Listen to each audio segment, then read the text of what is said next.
I was gone in the zone as I enter. I feel like I'm legit with man. I found a time to kick around. This one for the player pinch, for the nickel and a dime. Any place that you can find, I bet I get out on the grind. As you enter in the player's mind, watch your step, music clap. Do not stumble on the stress. I confess, I collect memories that I reflect. Yes, you know you best, know the things that you possess, but they treat you like a failure till the day you see success. Don't forget your time is here. Get it in, it's gonna make you strong. Get mine. Elevate day to day, 'cause you never stop. Keep going with time. This time. Who's got it, did he make him? Why the devil be hating? I'm getting tuned in. I'm not no Freemason. I'm just a nigga trying to free Jason from slaving over a stove. Cooking up an occupation. The proclamation wasn't made for no nigga. So fuck color. It's about money, my little brother. And power. The truth stands taller than any tower. So if the world's mine, then it's ours. Come on. Don't forget your time is here. Get it in, it's gonna make you strong. Get mine.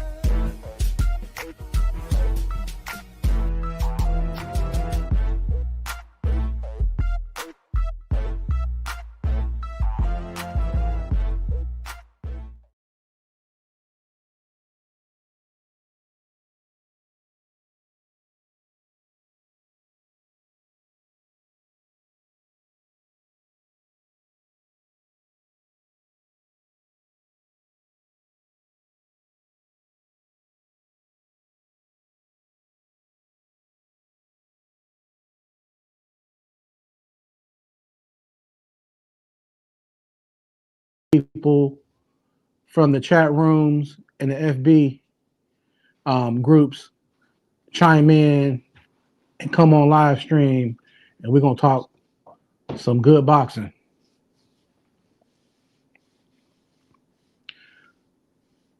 So we had on Friday night Kaysan Davis back at home in Norfolk, Virginia. He's from Virginia. He definitely put on. His brother as well, Kelvin Davis, fought on his undercard and handled business in the ring. He was able to execute and put a lot of pressure, calculated pressure on his opponent, and able to drop him towards the end of the fight. But his opponent was relentless and started coming on late in the fight. His opponent was more so on his back foot majority of the fight, and Kelvin was taking aggressiveness towards his opponent. And that was a pretty good showdown there, and the first time that I've ever witnessed the brother of Kaysan Davis. Also on the undercard, another real good fight was the up and coming young star out of Cleveland, Ohio. So shouts out Ohio, and Abdullah Mason, a young prospect with no losses on his record. And he had a very good fight with a tad bit of adversity in the fight. And that's what I personally look forward to seeing. I like to see a young guy like him, if they get dropped, see how they react. And both times he was dropped by his opponent, he rose back to his feet and got right back in the center of the ring. I think there were spots where he got overzealous and he was trying to go for the knockout. And so adamant about getting a knockout that um, he was going to get counterpunched possibly because his focus is so much on trying to knock out his opponent. He's not being mentally locked in on self-defense. You know, sometimes these guys are so busy being aggressive that there are leaks and gaps in their defense. Um, Definitely was a good fight, and Abdullah was able to turn the tide in between being knocked down, knocking down his opponent, getting knocked down, getting back up, and then able to execute and stop his opponent. So that was definitely a good learning experience for the young Abdullah Mason. So Abdullah Mason, and like I said, big shout outs to Ohio and all the boxers that hail from the lovely Buckeye State.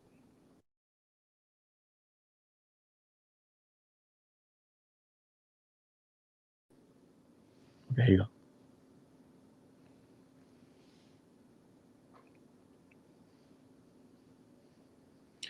All right. So Abdullah Mason retains and stays at having no losses. And then we had the main event, Kaysan Davis. Kaysan has been very active on social media. And if you go on Twitter, maybe even IG, you will see a lot of back and forth with Kaysan Davis and Gervonta Tank Davis. Kaysan has been calling out Tank Davis, as we all know. For those who follow boxing, you definitely see um, what's going on with these two guys in their war of words. Meanwhile, on Friday night, Kaysan was able to show what he can bring to the table. Um, he's very, very good um, all around. In every fight, he's learning a little bit more and more. He's defensively sound. He's a perfect mixture of offense and defense. And he'll only get better as he goes along his road and his journey in the sport of boxing. Kaysan has good movement, good hand speed, and things of that nature. Um, he is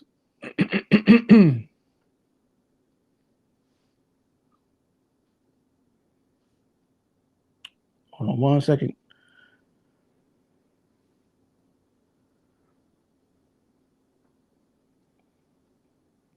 I'll look up some more stuff. Okay, so um, he came out very fiery against Lemos. I was looking at it because I was just learning about Lemos, that I was thinking that his aggressive style would be quite problematic for a younger up and coming fighter. Kaysan stood his ground. He was very, very nimble and swift, and he came with that power um, and the speed and everything, like the whole full combination of what it takes to be a great fighter. He showed in that ring Friday night. Uh, I thought Lemos would show a little more resistance, but maybe it just showed that Kaysan was apparently above his league. Um, there was really nothing that Lemos did really to detour or to make Kaysan respect him, because Kaysan just came right on in and handled his business in dramatic fashion, you know. And that's what I like to see with these young guys. If you got a opponent in front of you that is there for the taking, instead of like pumping your brakes and stepping back, I like to see them take it a step further, shift it, go up another gear or two, and take the opposition and put a stop to them in that ring. And that's what we saw with Kaysan Davis. He put a stop to Lemos on Friday night, and you couldn't ask for a better display.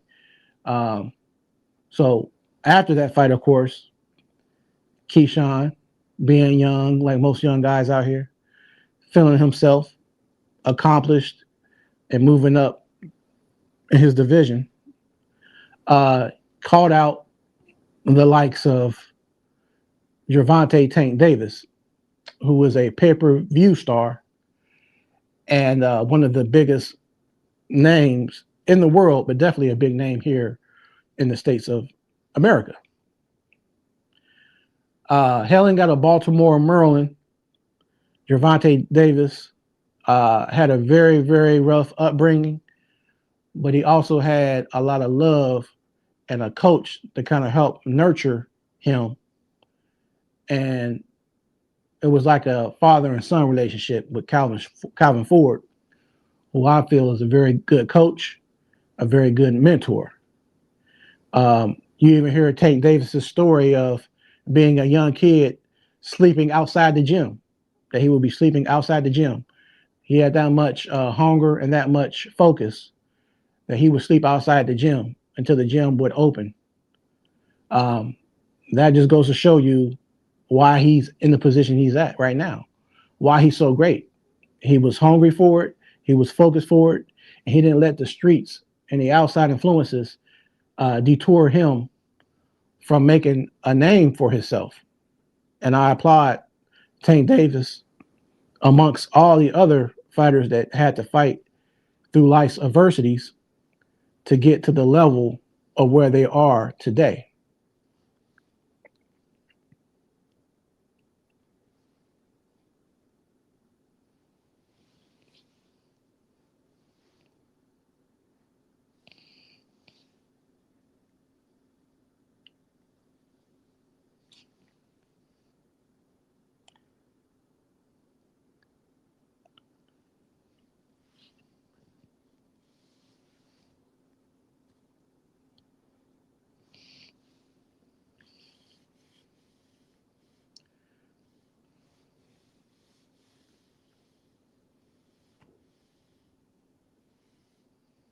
Good.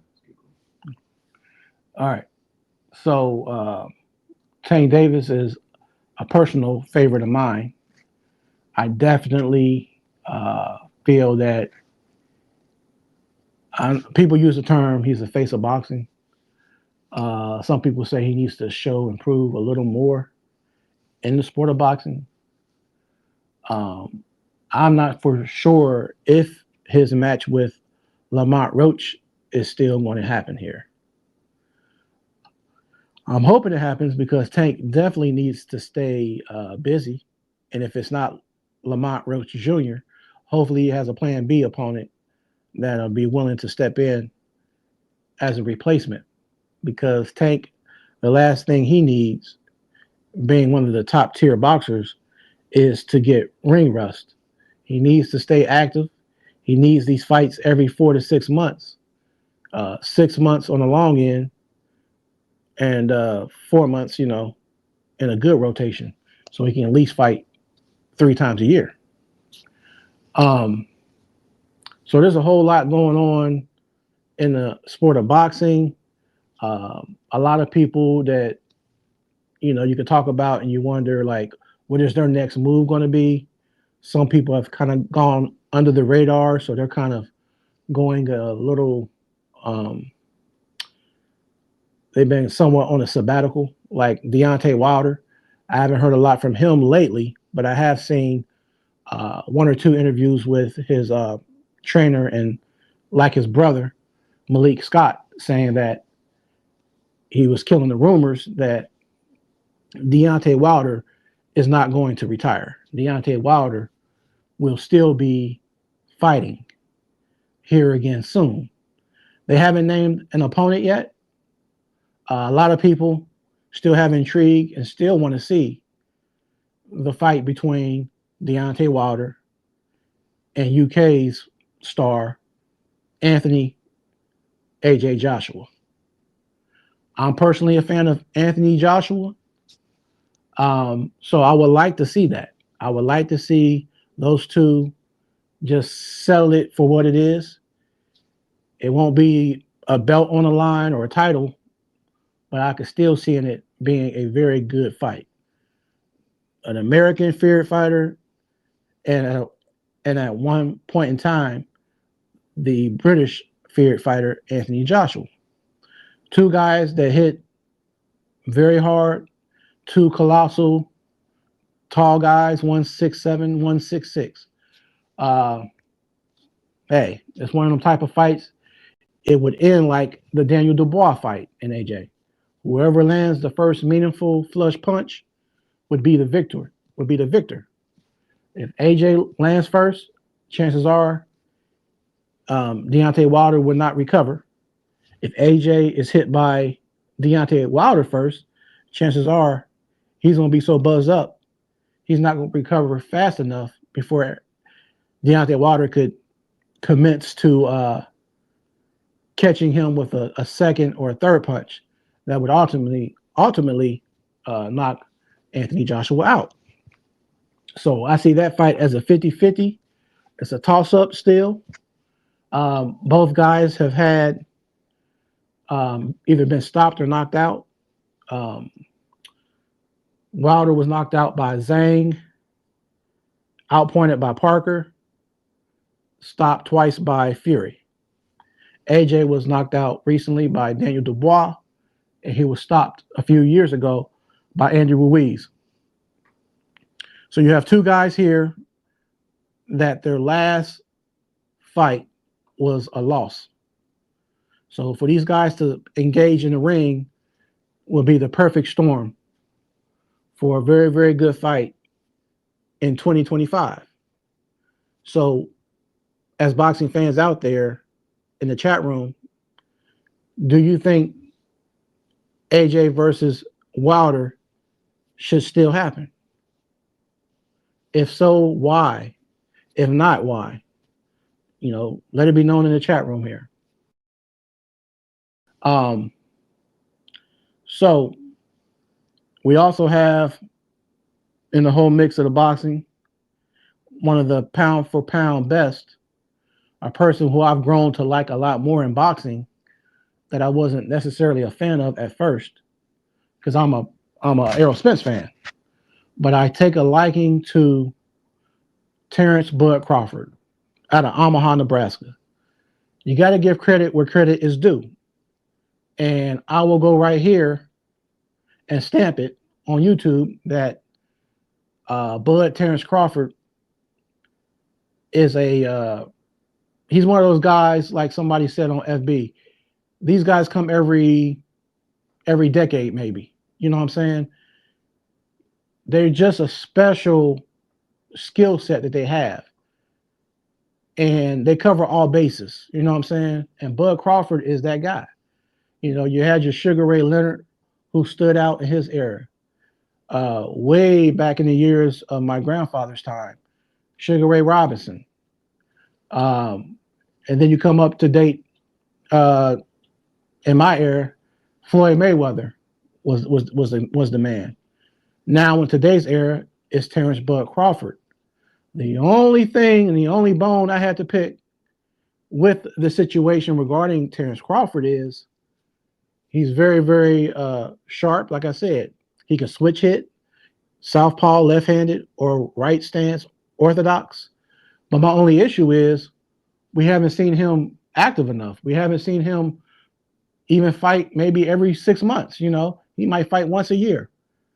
So my question, I guess, to Bud Crawford or just to the people out here is, what do you feel about Bud Crawford? What's the next step? who will he pick? Because it seems to be a green light and a go with Spence versus Fedor here soon. It seems like that fight is going to happen. And then Morrell fighting David Benavidez. That seems to be a go. So meanwhile, in the balance, you have fighters like Bud Crawford on the sideline or on standby, and then you have Canelo Alvarez. You know, he just won his last fight, of course. So what is the next step? I mean, you hear in the atmosphere, in the boxing atmosphere, that possibly Bud Crawford versus Canelo Alvarez. You know, Bud is only at 154, so would he jump up that much weight from 154 to 168 to fight Canelo? Because I can't see anywhere where Canelo could go down in weight right now, because that would just, it wouldn't make sense, because he's already fought at 175 and he normally fights at 168. So why would he go down to Terence Crawford's division?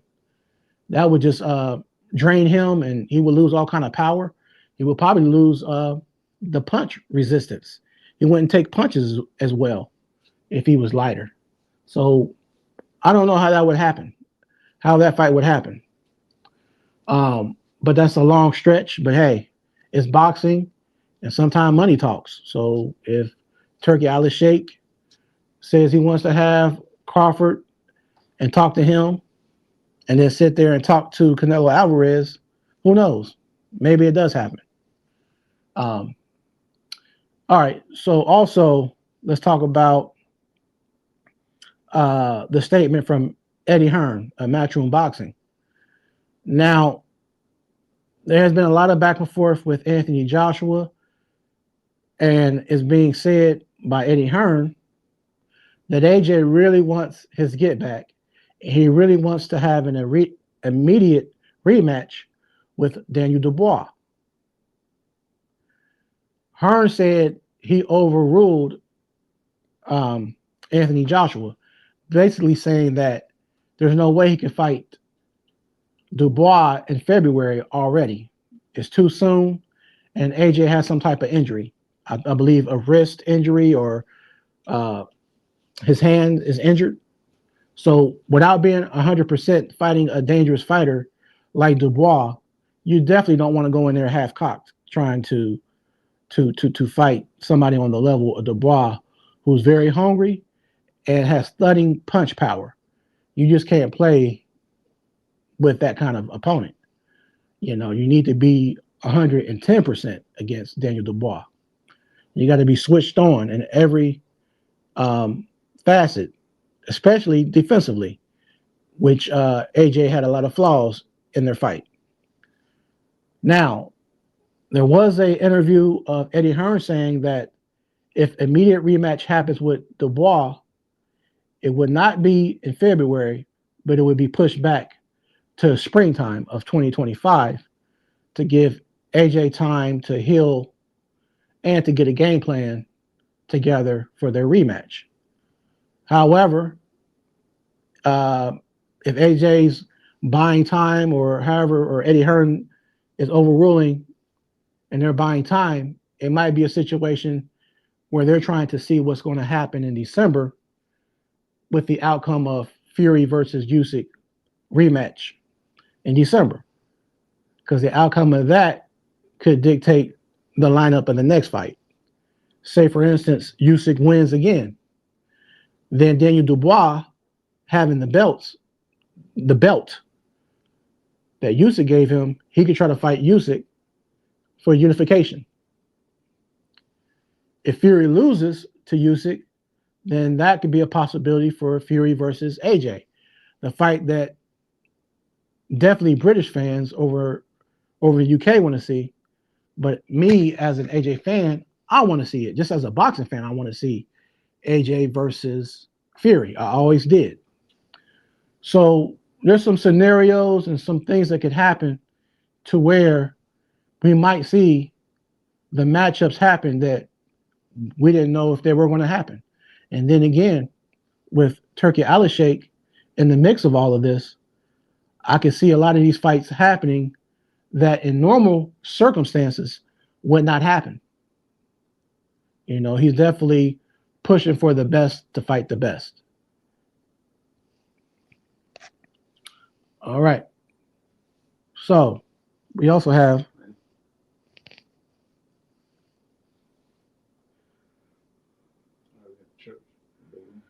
okay.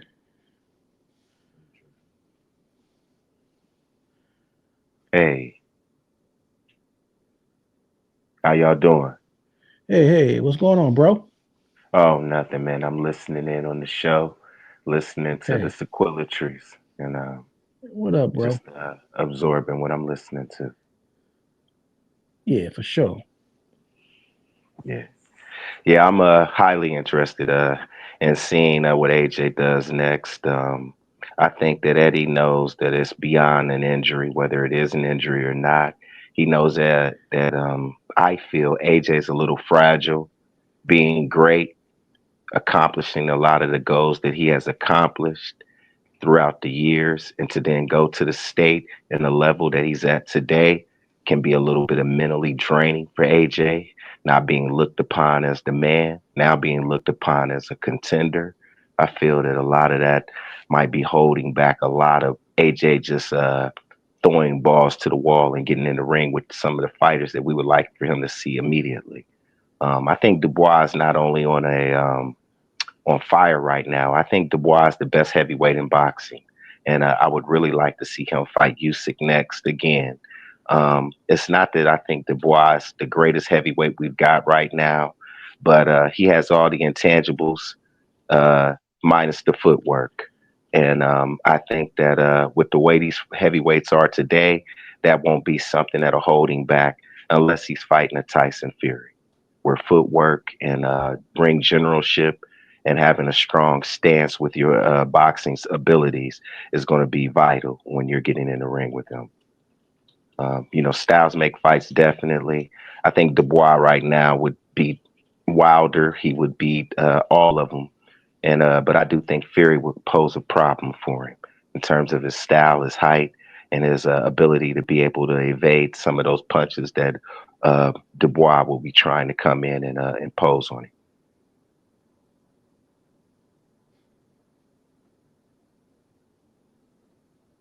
Hello. Yep, I'm here. Yeah, that's my stance on that one. In regards to Kaysan Davis, I've been watching Kaysan Davis since the very beginning. I think he's a really good young fighter who's very hyper, who, in my opinion, has some limited abilities to his boxing skills that I think is very noticeable. But when you're with a really good, phenomenal promotion like Top Rank, they're going to size you and put you in a ring with fighters that may not be able to expose those inabilities that you bring to the table. Where you'll be in fights, and I think in angles and situations where there'll be opportunities for you to look really good against minimal, one-dimensional talent. I think once he gets in there with a boxer puncher, that would make me be able to have a more fierce view of what it is that he is and what he isn't. I myself think that Keyshawn's a bluffer who's using all the opportunities, and well, salute to him because he earned them in the ring. The objective is to win, and he's winning. But I think he has Andy Cruz problems, and I think before he screams for a Tank, a To, or Ryan, he needs to handle a fighter that beat him 4 times in a row and exposed his lack of being able to fight backwards, and as well as fighting a boxer puncher. Um, I would like to see him fight a couple of fighters like that, like Andy Cruz, or even the other Cruz, Isak Cruz. Fight a Yeah, couple of those Pitbull. gentlemen. Yes, Pitbull. I would like to Hmm. see him fight a couple of those individuals to engage on saying that he's really ready for a Tank, because I really think Tank is head over heels above talent over a Shakur, a Devin, a Tio, or Ryan. Uh, Matias, Kaysan Davis, or any of them. I'm very, very, very high on his IQ. He's the fastest and the quickest boxer in boxing. I think the knockouts really, truly blurs people's on the ability and what he exhibits in the ring on a day-to-day basis. And that's The what I'm IQ. saying. I think that what we see in him, we see in all fighters. It's just when Shakur does it, it's being spoke on as being great. It's being spoke on as being some, once in a lifetime abilities. But you also have to remember, because we have to be really rawly honest. You have ESPN commentating the Shakur Stevenson's fight. So the way that they word it, the way that they speak it, and the way that they view it is going to be very favorable to Shakur winning or losing the fight. Where what you have with a PBC and Amazon, even though they do are down with Tank, you have announcers that will call out what a fighter is doing good against their fighter assigned to their promotion, as opposed to just biasly viewing only what the fighter assigned to the promotion is doing. He breaks down fighters mentally with the footwork, with the feints. Such a complete fighter, and I think really what makes me really sold on Tank isn't just what I see in the ring. He trains harder than these gentlemen. He's the better athlete than these gentlemen. I don't like to say that, you got to go through something in life where you have to be from the streets or, you had to have it hard in order to be good or not, because talent, and skills pay the bills, over everything. But what I do see is that anything that I've seen out of him and anything that I've seen out of Shakur or Devin or T.O. or Ryan or what have you, I haven't seen anything in them. I already got beer on. I haven't seen Church? anything in them. Yes. Yeah, hold on. We about to have somebody else buzz in. Oh, absolutely. Brandon. Yeah, Water. you don't agree. You're not even doing your patty. Yeah. All right, what's up, No, man? just get the water first. All right, Josh, I gotta get on. Right before I have to get on. Yeah, it'll be beer tonight. Absolutely. Okay, so what? Come on, Josh. What are you What you doing? think? Hurry up. I gotta get on. Go ahead. Okay. Brandon, you on? Come on. You here? Brian's coming. We'll take him off. Yeah. Okay. Hey, get the rest You of on? All right. All right, so bring here. Mike up too, man. We'll bring Mike up. Okay. All right. Yeah, man. You make some good points. So some good perspectives on what you're saying. So hey, what's up, bro? You hear us? Throw Mike on. All right. Who, me? Yep. Hey, Mike, can you hear? Yeah, I can hear you. How's it going, man? What's up? What's All up, right. man? We Hey, just man, up here right. chopping it up. Me and the church. How's Already. it going? How's it going, church? How's Respect. choir practice going? Oh man, it's going like it's supposed to go. We out here we mashing for our rash and we steady asking, Hey, amen. already. Yeah, for sure. Yes, sir. Yeah, we was out here discussing on the performance of Kaysan Davis and some of the things that we saw about him, and as well as the opponent, what prowess he brought to the ring, and how he transcended through the little obstacles that he went through. With a fighter that came in thinking he was going to game planning with the weight, and went in there and got dominated, in spectacular fashion. I like seeing Kaysan fight. I just think that he needs to calm down, hype down, and go fight a couple of fighters that he knows we truly got to see him fight before he starts screaming for the best. That's all, and it say a lot to me from a mental standpoint, because boxing is more mental than people want to give credit to. When you keep on saying certain people you don't want to fight because they're your brothers, like you don't ever want to fight Abdullah Mason, you don't want to fight Shakur Stevenson, but you want to fight Tank. And Mike Tyson said it best. You want to fight your friends because, especially if you know they're going to be a big draw. Like fighting somebody you know is going to be a big draw, whether they're your friend or not. that's doing good business. I like to your point. I really don't agree with that. I never did. Yeah, I just I think that Can you hear when us, you're Brandon? when you're the real face of boxing, everybody's going to talk about you, not talk around you, not talk beside you, but talk about you. And I noticed that love and hate has to be mixed into the equation of power when it comes to the drawings of people wanting to pay attention to you. And that's why I noticed Tank is brought up when Devin brought up with Shakir. Keyshawn brought him up. He didn't. I mean, like Tank don't talk, and when Tank talk, it's because he's training. If y'all have ever noticed, and he kind of doesn't even talk. Then he texts. He does little Twitter stuff, but he's really not a talker. He's not somebody that's out there running his mouth every chance the camera's around him, True. trying to expose what he likes. He's not a guy out here calling out people, saying negative things about him. But yet, if me and you are arguing and you dissing me disrespectfully and I'm just talking, it looks like we're both disrespecting because one's loud and one's quiet. But I'm engaging, so it looks like we're into something. Like with this Keyshawn thing, I think that hey, salute to you, man. You won the fight. Definitely, you don't look bad screaming. Draw attention to your name, draw attention to your career by bringing up the best fighter in boxing today, as of right now, in my opinion. But in the end of the day, you still have Andy Cruz problems, and I can't forget what I saw. I can't forget the way he beat you. It wasn't just that he beat you; it's the way that he beat you. And then I've watched your career progress as a pro, and I haven't seen much of you. You look like the same guy that I saw in the Olympics, only you ain't fighting a fighter that's going to do what Andy did against you. But the moment you do, you're going to turn right back into that same fighter that I saw in the Olympics, that I saw in the Pan Am Games, and then I saw in the amateurs. That's all I'm saying. So, so can you hear me, Brandon? Yeah, I can hear you. All right. So you got a rebuttal? Church has some good points. Tank Davis ain't the best fighter in the world. That would be a no way. But Tank's definitely number 2. You could make that case. But the thing about Tank is, well, at first I wanted to say to his good point about fighting your friends' enemies. Jack Dempsey had a quote, "Friend or enemy, if you get in the ring with me, I'm tearing your head off." So, I mean, that's, I agree with him on that. But Kaysan Davis, I was going to go to that. I'm with Church. He looks good, but like I said, I got to see him when they were the Pitbull Cruz, someone like that.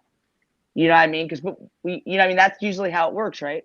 You look good against someone, a little lesser, and then you go up to the, like Church said, you go up to the, the Cruzes and them, and then you go up. So I'm with them on that. The only thing I disagree with, I think a no way is number 1, but Tank's definitely 2, so you can make that argument, and I wouldn't hate you for it. I just think no way. I can salute that in a way. I really can. I don't think he has enough talent down there in his divisions. That is a good point. Good point. But it has nothing to do with the fact that whoever I put in the ring with you is you handling your business and he's handling his business. So, like I said, Tank 2, so I can't even hate you if you want to say, it's like Tank's 10, and then he's right there. So if you want to make that, I can't say, well, that's the worst take I've ever heard. You find a lot of people who are trying to engage on who's better and who's not off of sales, off of association, and they're forgetting about followers and stuff. Yeah, sorry, and they're forgetting about that. This is just boxing, and in boxing, this is about who's better, who's not. It's not about like I remember a fighter back in the day. His name was Michael Nunn.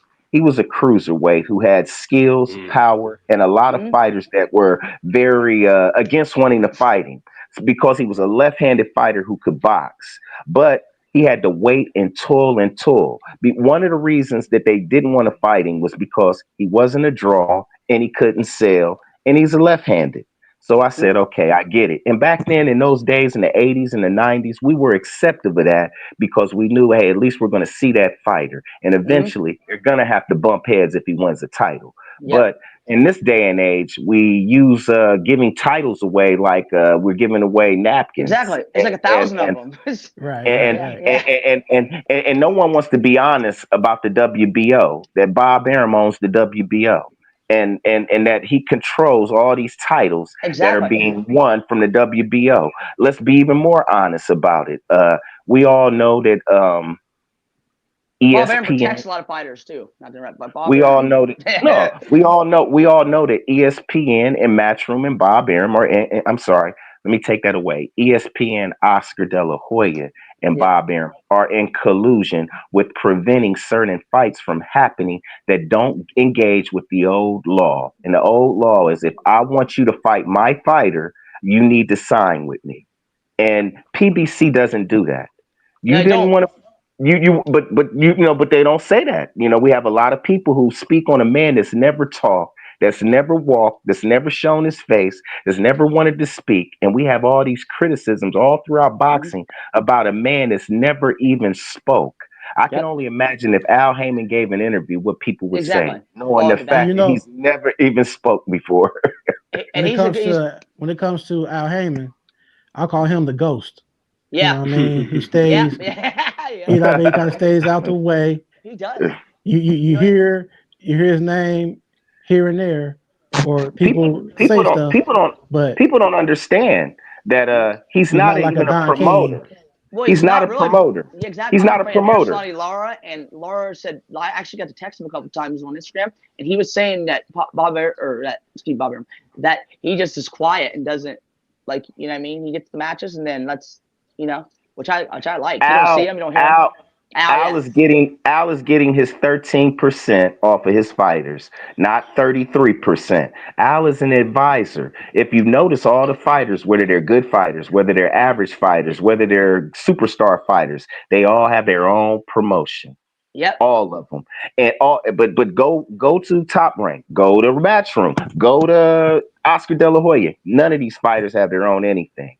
And I'm like, why is your favoritism for liking a fighter blinding me to the fact that, yeah, this guy here is popular, but he's broke because this promoter here is jerking him. And then you're talking about how he wants to fight Tank, but he ain't in control of whether he fights it, because unlike Al Heyman, this guy has to answer to his promoters. They don't have to answer PBC.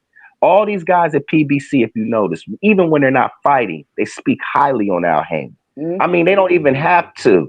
I mean, a lot of people don't understand how much money Danny Garcia has made away from boxing. You look at some of these boxers away from boxing. I mean, money that's not being reported. And we ain't just talking about the Floyd Mayweathers. We're talking about the Earl Spencers.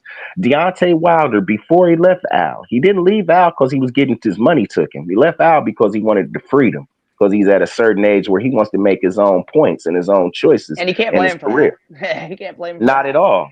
Not at all. Not at all. Nope. And Okay. So let me ask this. Yes, sir. Let me step in real quick, buddy. I Yes, want to ask sir. Mike, because Mike kind of laid back. So, Mike, what do you feel about Tank? Nice to meet you, Mike.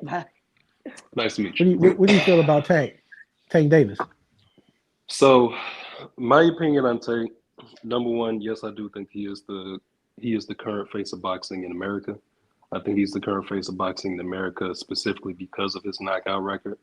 And it was also brought up earlier that the knockouts that we've been seeing it's clouded a lot of our judgment in seeing his actual skill set, because for all intents and purposes, the thing that he's relied on most is his timing, his counterpunching, and his power.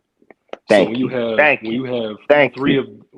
three of those things, and he those particular skills that he has are on such a high level that he really hasn't even needed to use any of his other skill sets. So, and then also, word on the street, word in the boxing gym is that Tank is really like that. Like he can adjust. He's extremely intelligent. He's smart. He can move in and out. He can he can shift you around just with his footwork. Like, that's been the rumor about Tank for I don't know how long at this point. But yeah, like Chush, to your point, we just haven't seen it because there's been no reason to. Now, A rematch Pitbull Cruz, possibly? So what? Pitbull Cruz? I mean, he had to show some of that. So I'm saying he showed he can go the distance if he has to. Like, right. I mean, a broken hand. And I'm saying he showed he can make it distance. What I mean, like he showed that it's not just. Absolutely. Exactly, and that's a really good point, because So you know how there are fighters where you just can't touch him. Like Ali, his footwork is so good that you can't touch him. But you also Lloyd Pep, yeah. but you also come across those fighters every once in a while you can't get away from. Joe Frazier, Jack is a perfect Dempsey. example. Jack Dempsey. Dempsey, Mike Hagler. Tyson, Stanley Hagler. Ketchel. Stanley Ketchel. Hagler, Isak Cruz. These are fighters you just couldn't get away from even if you wanted to. Isak Cruz. Arturo Gotti. Yep. As well. Ward. Isak Cruz, he employed the exact same game plan he did against Tank. And we saw Tank use his footwork to get away from Isak Cruz. Exactly. So and he should now, go the distance and not gas out. Yep, that's key too. So yep. no one talks about that. And also a lot of people do not give respect to Tank's gas tank either. That's what I was saying. The Cruz, it's going distance showed it for me. So going distance, yep, that showed me can go. Yep. That's why I was like, okay, that's right. Because I was like, I ain't gonna lie, Church. I used to be one of them houses gas tank, but then when I saw the Cruz fight where he went the distance, I'm like, okay, I'm good. It's a high seat. I'm good. Okay. Yep. You wanted to see different. You wanted to see him in different situations I just and see how he would turn out. That and could he go the distance in general? Like, because you never know.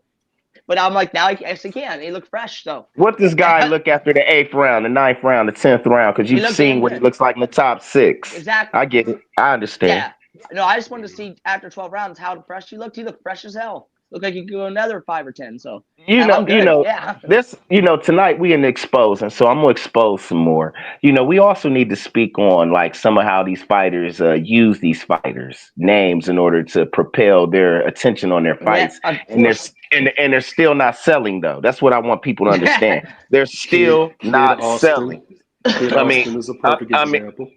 But I won't really hold him because his father's doing what any father would do. So I hold it against him for the fact that your skills don't live up to what your daddy's saying. But I understand why your daddy's on your side. He's your father. Yeah, you got to. But what I will say is like Devin Haney needs to be more honest, and more importantly, Bill Haney needs to be more honest on why he has a beef with Tank. And it's not about boxing. It's about the fact that you were. But no, it's not really personal on Tank's side. It's more of Floyd Mayweather. But what it is, okay, I'll tell you if you listen. I appreciate you. But Devin Haney was set to be signed to TMT fighting. The TMT. He was set to be signed to Floyd's Mayweather Promotions. And after that sparring fight, Devin Haney no longer could be associated with Mayweather Promotions. And if you notice from that, Tank became the first and singular signed Mayweather Promotions fighter.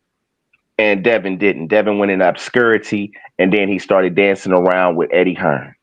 But he was supposed to be trained by Mayweather and June Senior and down with Floyd Mayweather Promotions.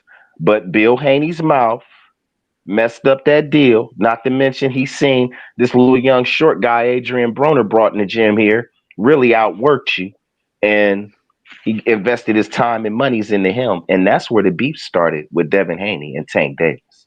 It wasn't that Tank played Devin; it's that Floyd let Devin go and gave the Tank.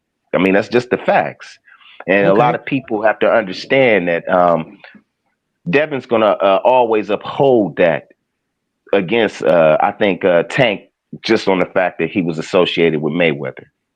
All right, Church. Mm-hmm. So I kind of want to follow up with all 3 of you guys. So what about the situation with Floyd Schofield? Because he's with Oscar De La Hoya, right? Yes, I think he's a really good young talent. I really do. I think that anybody who's a boxing purist to some degree can recognize and see the talent in this kid, but we all know where the flaw is. You need a good trainer. He doesn't have a good trainer. And there was a couple of times in that fight where I saw, especially the round he got knocked down, he was a lot more hurt than he thought. The father's agitation uplifted that son, but it also deterred the son. And I think that this was against a mediocre, one-dimensional fighter. If that would have been a Tank, if that would have been a Devin or any, subdued, even B-level fighter, he would have been knocked out. And I think they need to not only go back to the drawing board, I think they also need to start to explore getting different trainers, teaching him how to keep his left hand up because he's susceptible to left hooks. He plants his foot too far to the left when he's getting ready to throw his power punch. And if fighters time that, they're going to hug him and mug him and grab him. It's just a couple of things he needs to really work on that I think that it could help that young man. You know, he's a couple of years away. He's not as close as they think he is. Okay, Yeah, respect. I mean, as So, far as Mike, Floyd, as let far me as ask you the Floyd same Schofield, question. Mike, I'd I'm like to sorry. ask you the same question go ahead. about Floyd Schofield. So as far as Floyd Schofield, I guess I have a surface level criticism in that if you think about the Kid Austins, the Kaysan Davis, so like Kaysan Davis, he only has about 13 pro fights at this point. Floyd Schofield has about 18. Yes. So there were a couple of different boxes that I brought up. We brought up Anthony Joshua, Daniel Dubois, Tank Davis. If you notice, a lot of those fighters, they didn't really start to become who they were until about fight number 16-ish through 20, maybe 20, anywhere between 16 and 22 fights. So, you brought up the criticism about Floyd Schofield, and you are correct.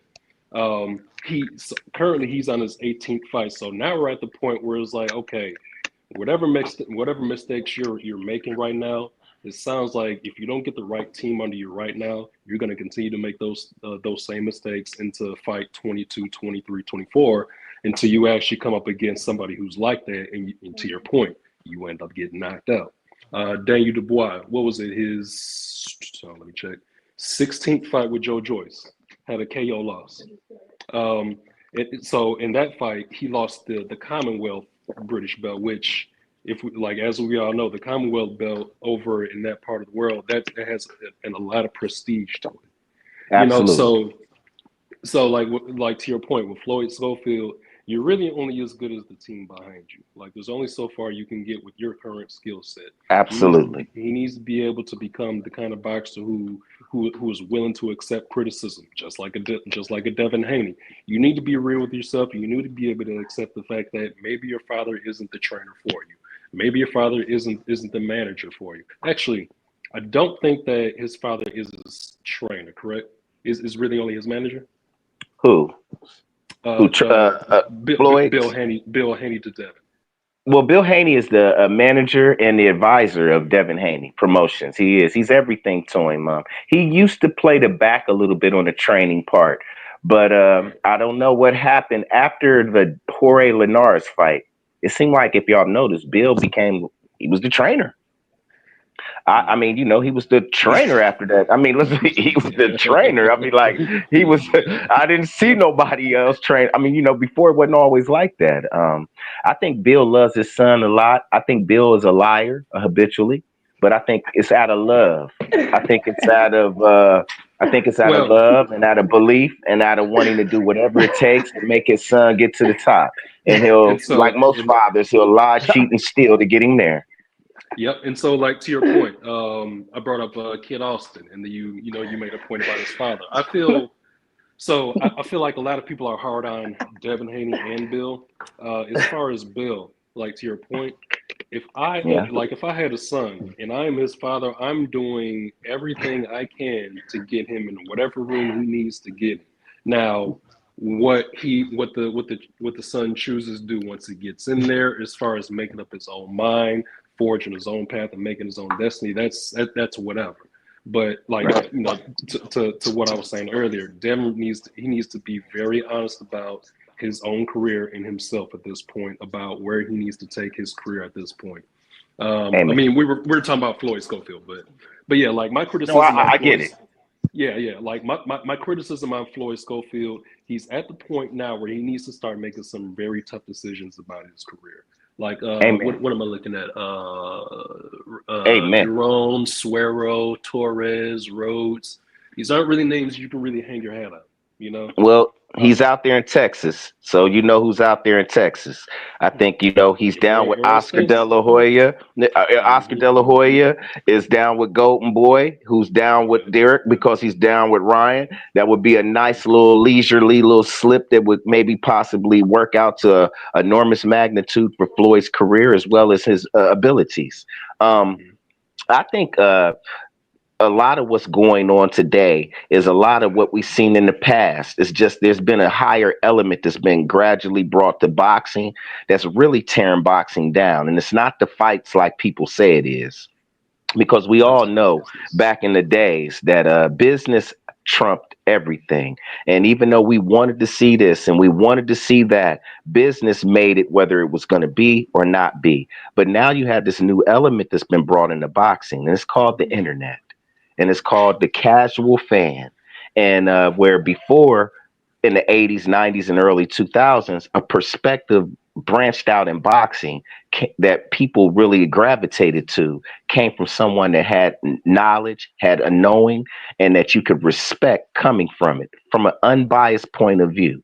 Today, we have any random here, there, everywhere individuals that are just coming out blurting whatever, making a mockery of the sport by just being biased about who they like and who they don't like, and they'll make a career after talking about one person, you know, their whole whatever, and it just I mean, it's tearing away boxing a lot because it's fighters that can lose. We got it now where if you lose one time, you're a bum. You're no longer a good fighter. You know that you're, Right. you know, and everybody hates you. Like, you know, like no one acts like they don't know this thing that everyone has inside called the human spirit, and how anything lost can be found again through hard work and dedication.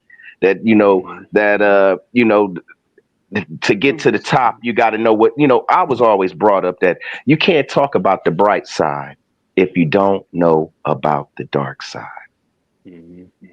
So, One thing you know, one thing that annoys me to no end is the casual boxing fan's opinion.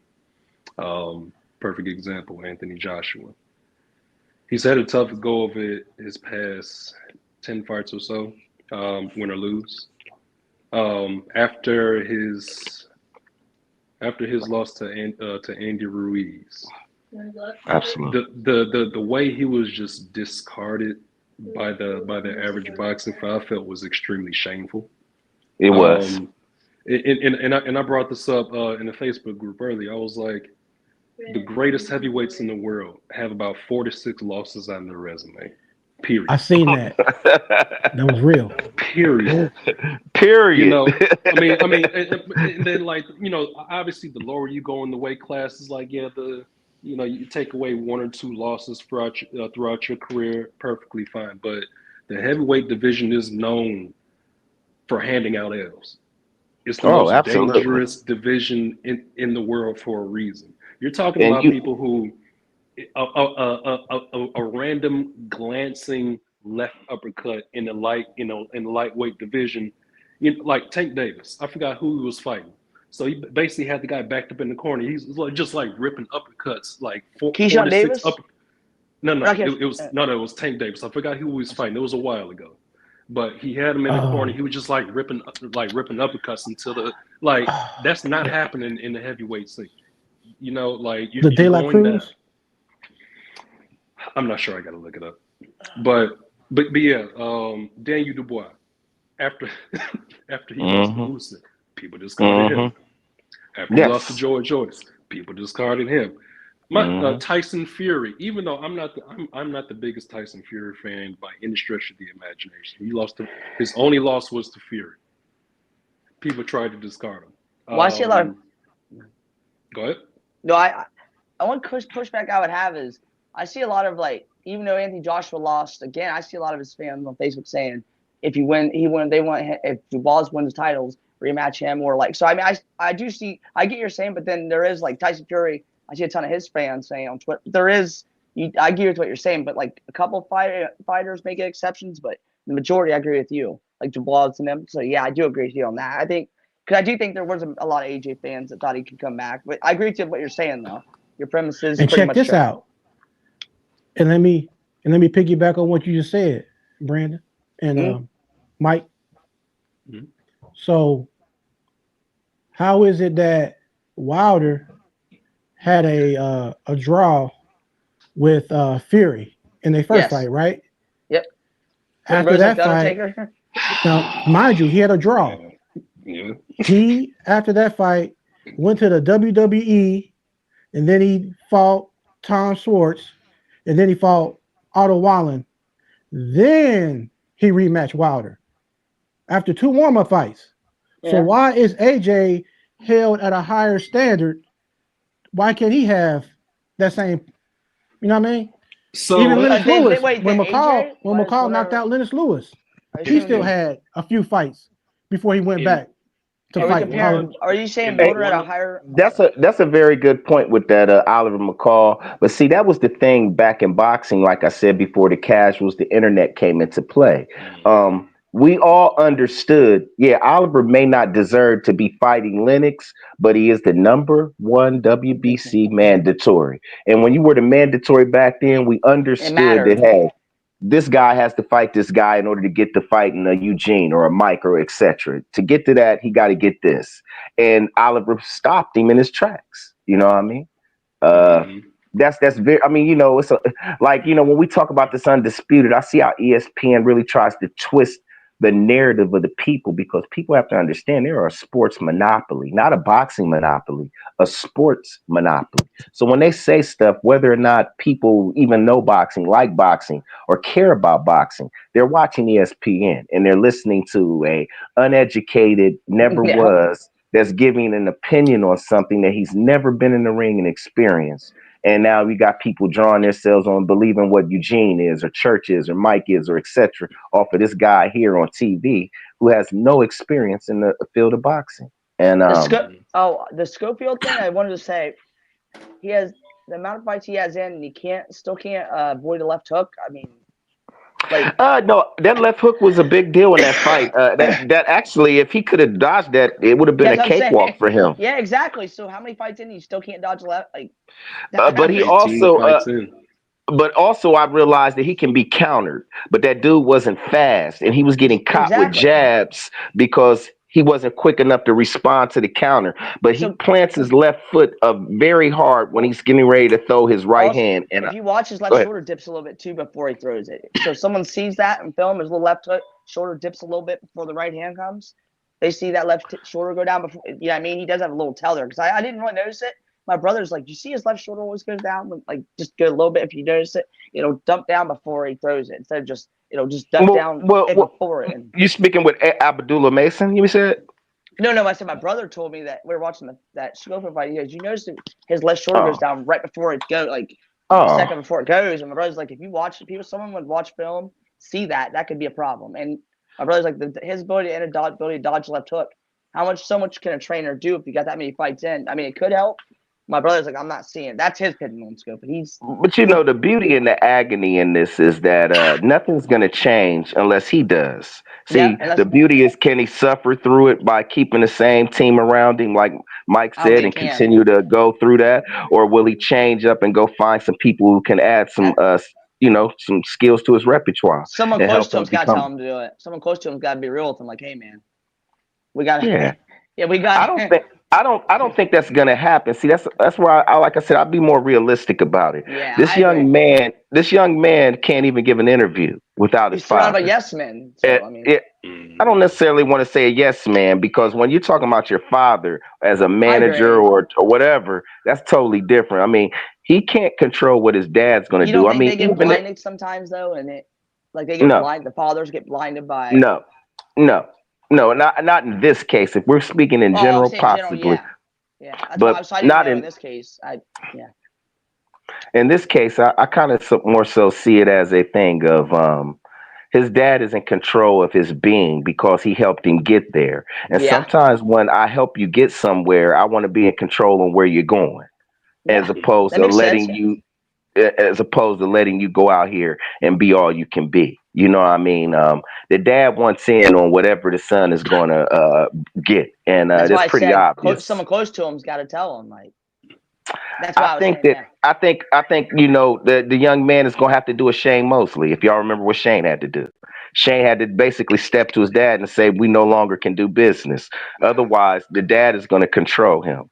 And, all it takes is success, because you can lose and still win. And I mean, you can win and still lose, Yeah. because as long as you're successful, you're not going to pay attention to what your flaws are, and in this day and age in boxing, as long as I keep talking and keep running my mouth, and I already know people don't like Mike and Eugene, then me talking, I got a bunch of other people who don't like Mike and Eugene. It's going to make me popular. And then hopefully I can find a way to maneuver into getting a fight with Mike just through running my mouth.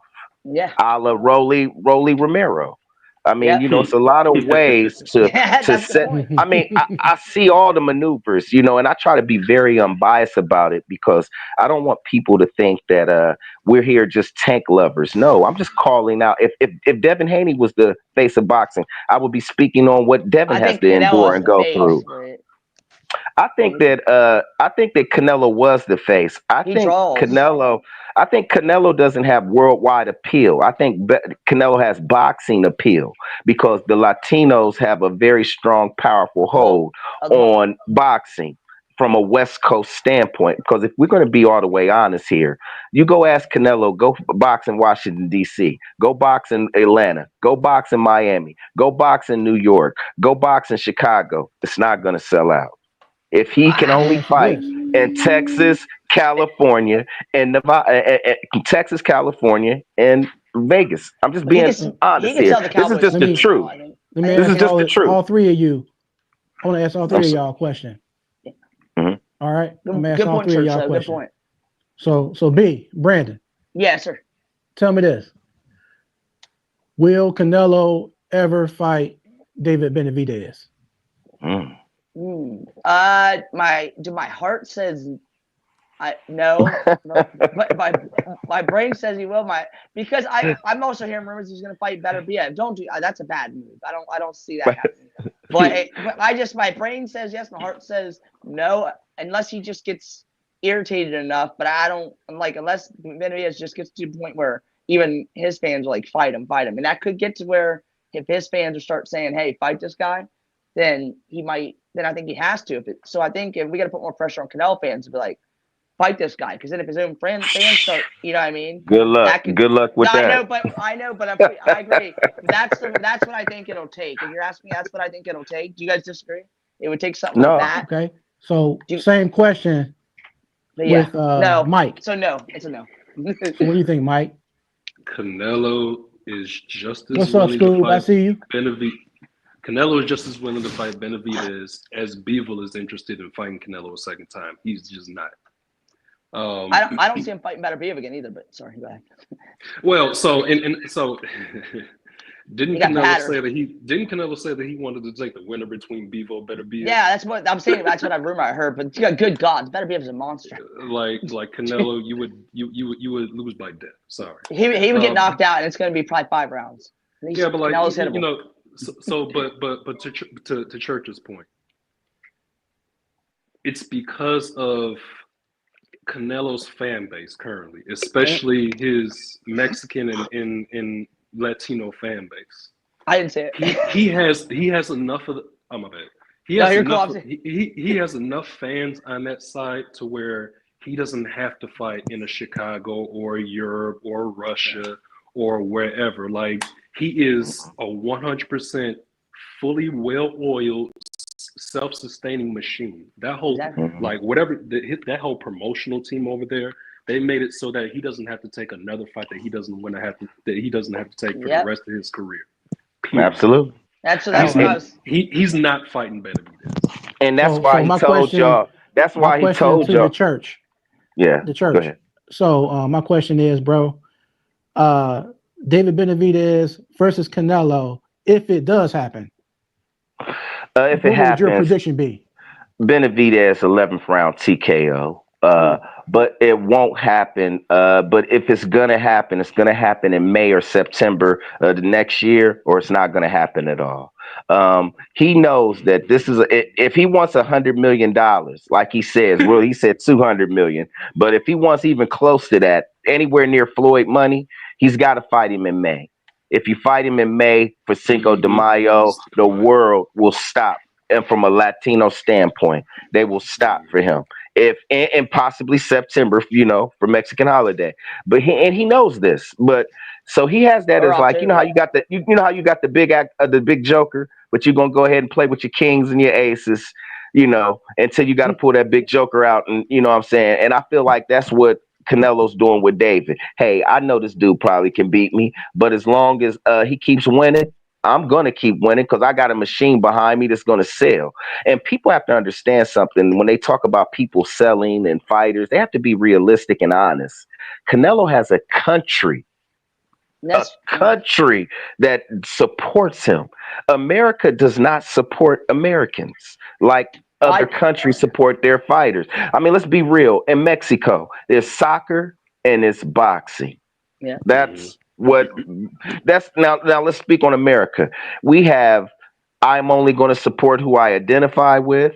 I'm a baseball fan, of football, boxing, baseball. So, you got all these different things coming out with all these wonderful, open minded attitudes and free spirited people who like what they like, think what they think, and going to do what they're going to do and feel what they're going to feel. It's a different type of mindset because Mexican fighters, Latino fighters, UKs, you could be an average fighter and they will come and fill the room up to watch you fight. You could have a 25-6 record with 20 knockouts and got knocked out in your last fight and lost the title, and you'll sell out and fill up your arena. That won't happen in America behind the mindset of people and how they view people from wins and losses. And that's so unfortunate. I want to piggyback on your point, Church. Yes, sir. Yes, sir. Go ahead. You made a good point because that's even like when you took Amir Khan and he fought Kell Brook. It pretty much sold out.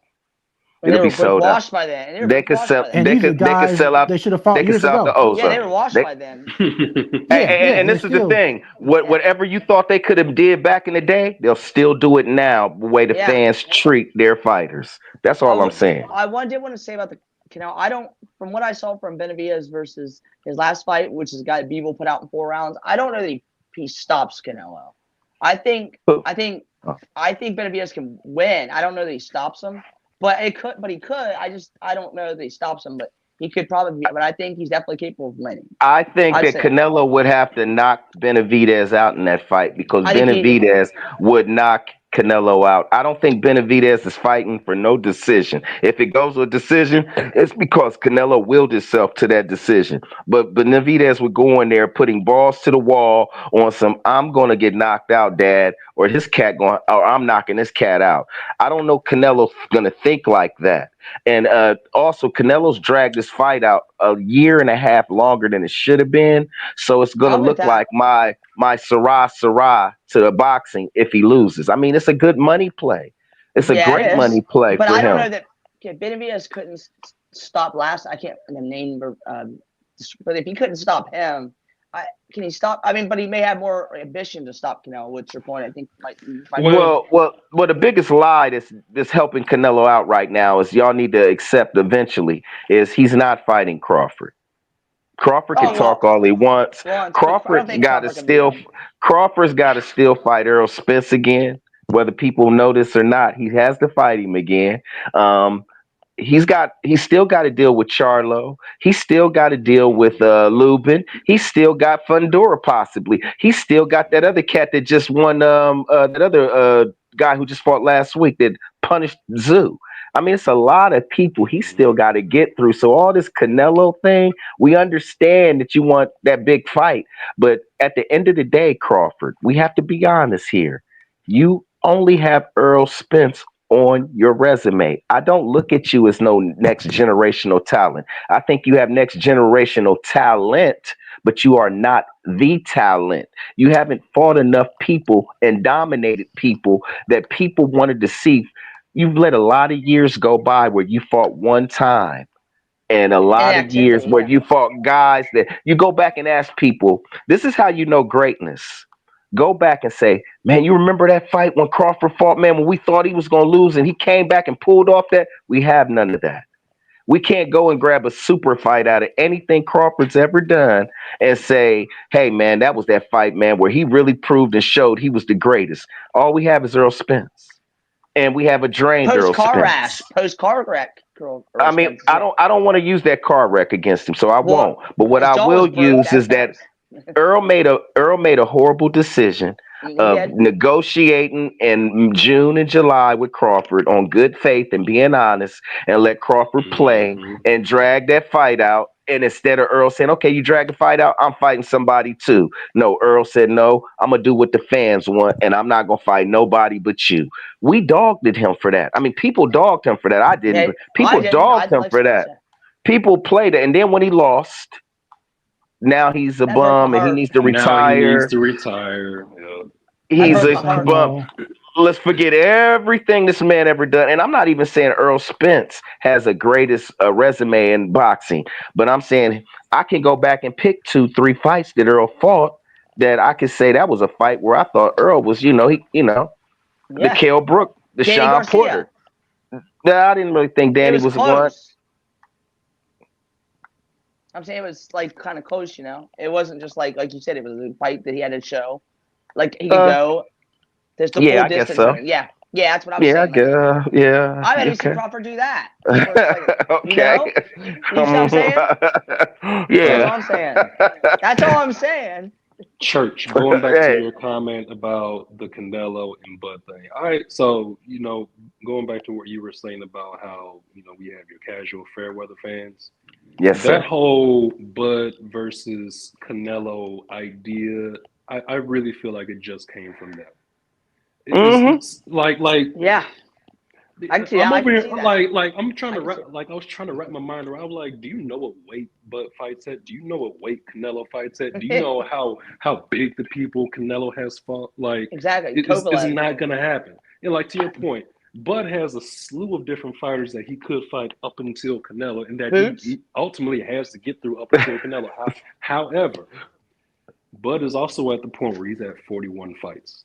Yeah. He doesn't have Errol Spence 2 plus Charlo plus Fundora Boots. plus like he doesn't have all that left in his gas tank.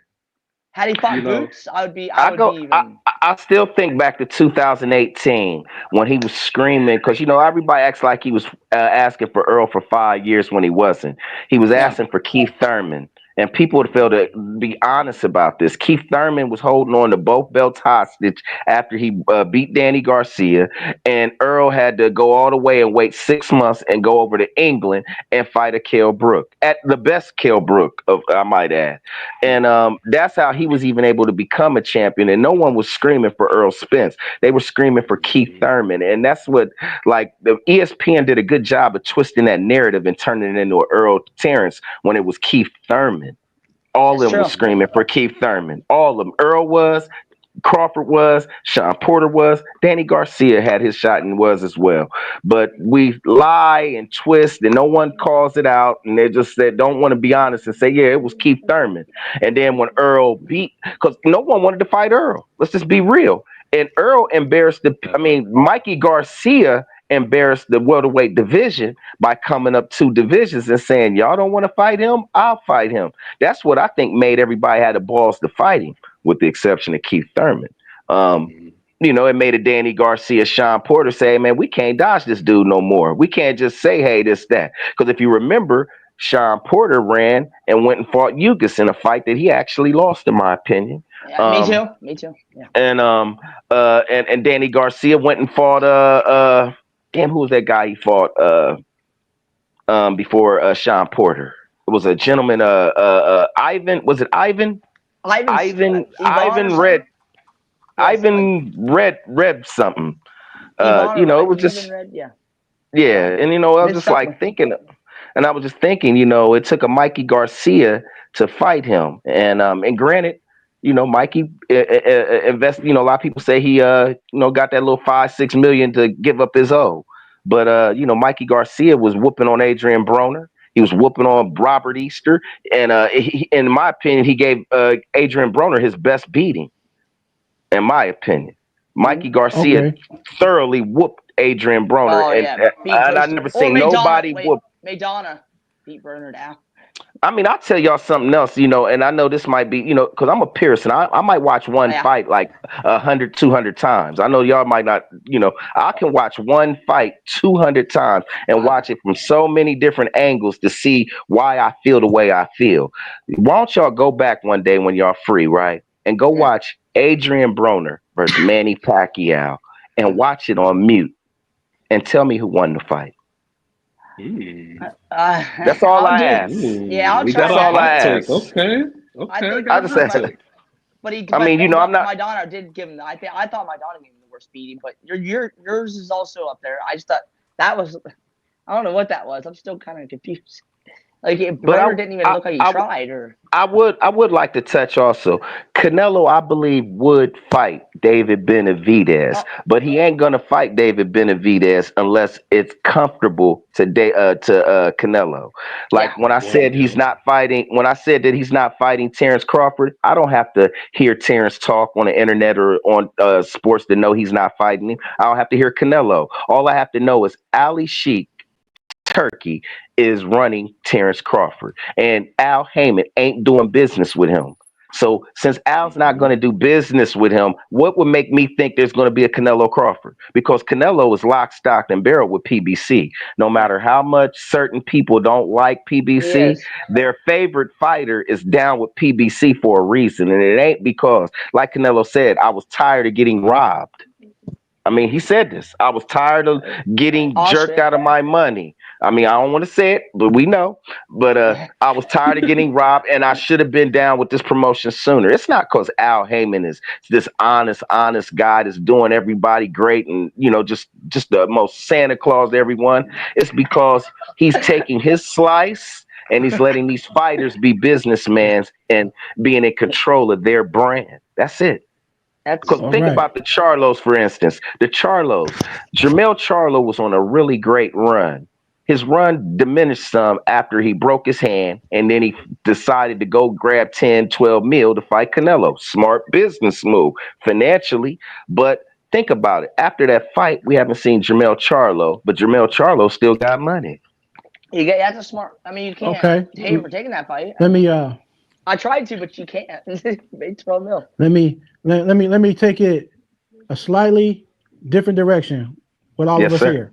Yes, Because sir. right now I'm enjoying myself. This is lovely. Yeah. All right. Yeah, definitely. Hey, I So told you I was gonna come on here and give you some. And Church, you I ever done stand up? Because had me laughing over here. I'm just curious. yeah, Church for is sure, fun. man. Yeah, he I'm got me here So for laughing. you. what I Got me want to laughing. do, I want all three of y'all to kind of we all gonna do the same thing. So what I want to talk about is a trip down memory lane. Already. So I was 8 years old when I saw Mike Tyson knock out Michael Spinks around 1988. What was your first Mike Tyson experience?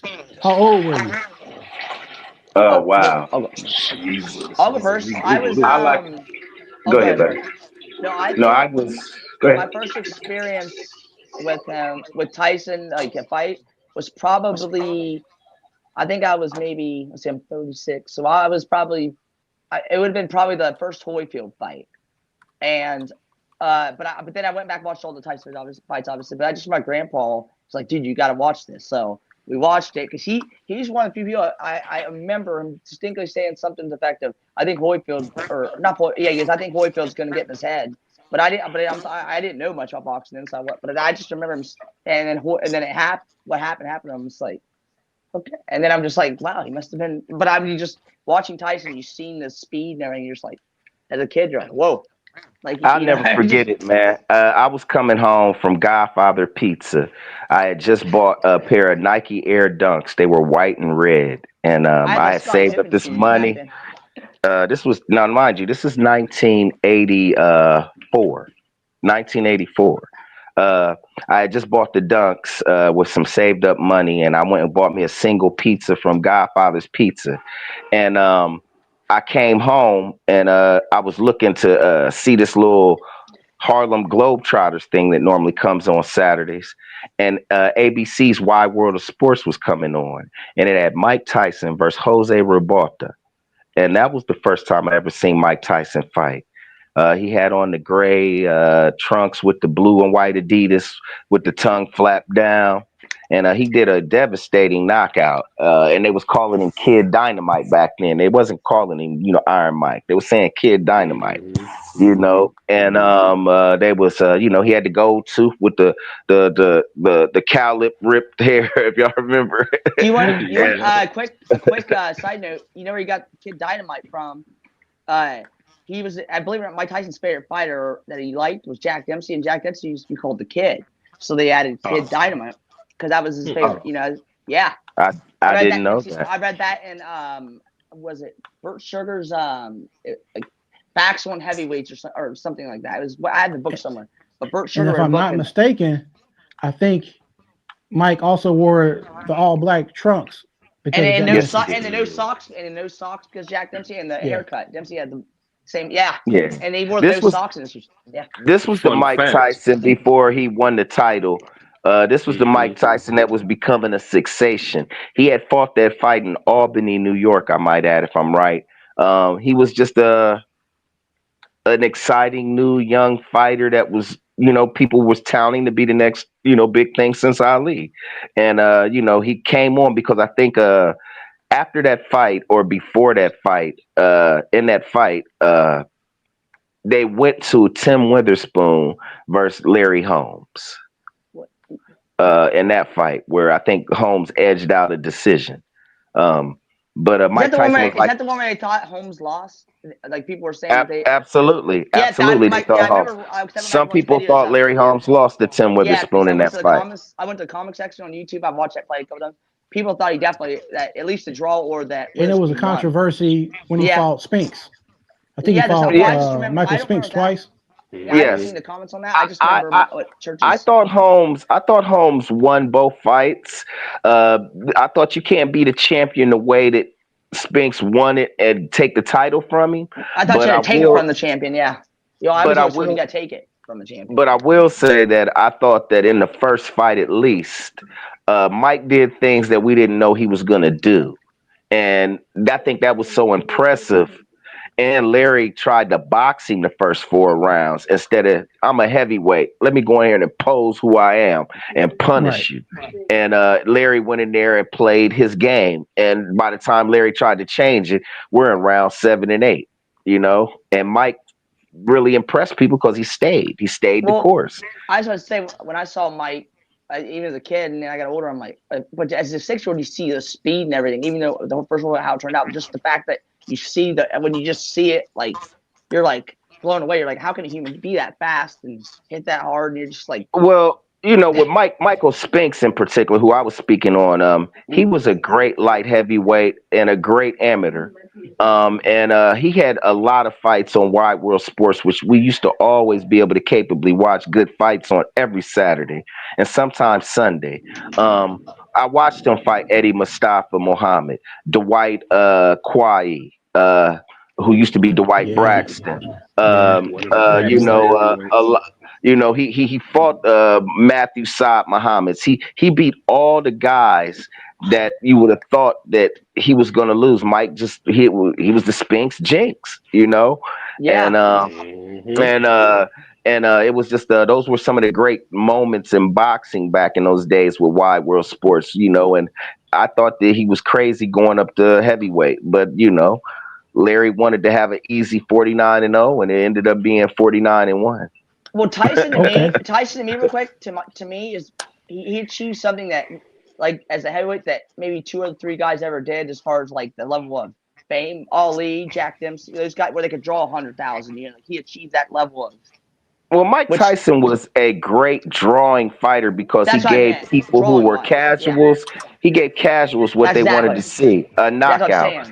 But I don't think Mike Tyson is a top 10 heavyweight champion. He's not with he's not in the ilk of Dempsey and Ali and Joe Louis and those guys. No, but he's not.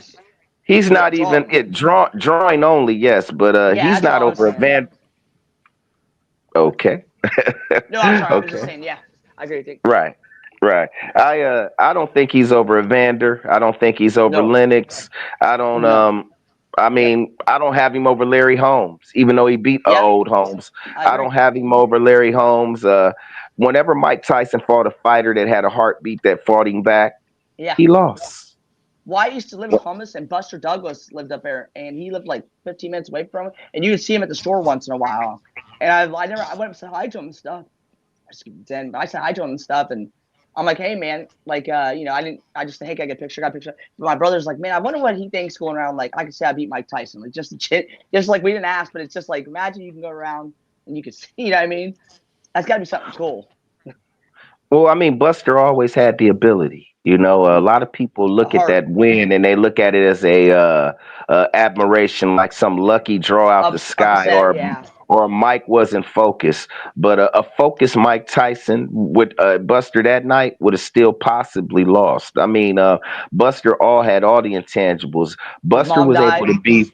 Well, yeah, but he was able to be free. Buster wasn't able to have all the other baggage around him. And then also losing your mother doesn't do any, that's going to heighten your motivation. A good man, a good brother, a giving brother, and a former undisputed heavyweight champion. Okay, so Mike, can you still hear me? So, going back to the question. I want to hear your perspective on Mike Tyson.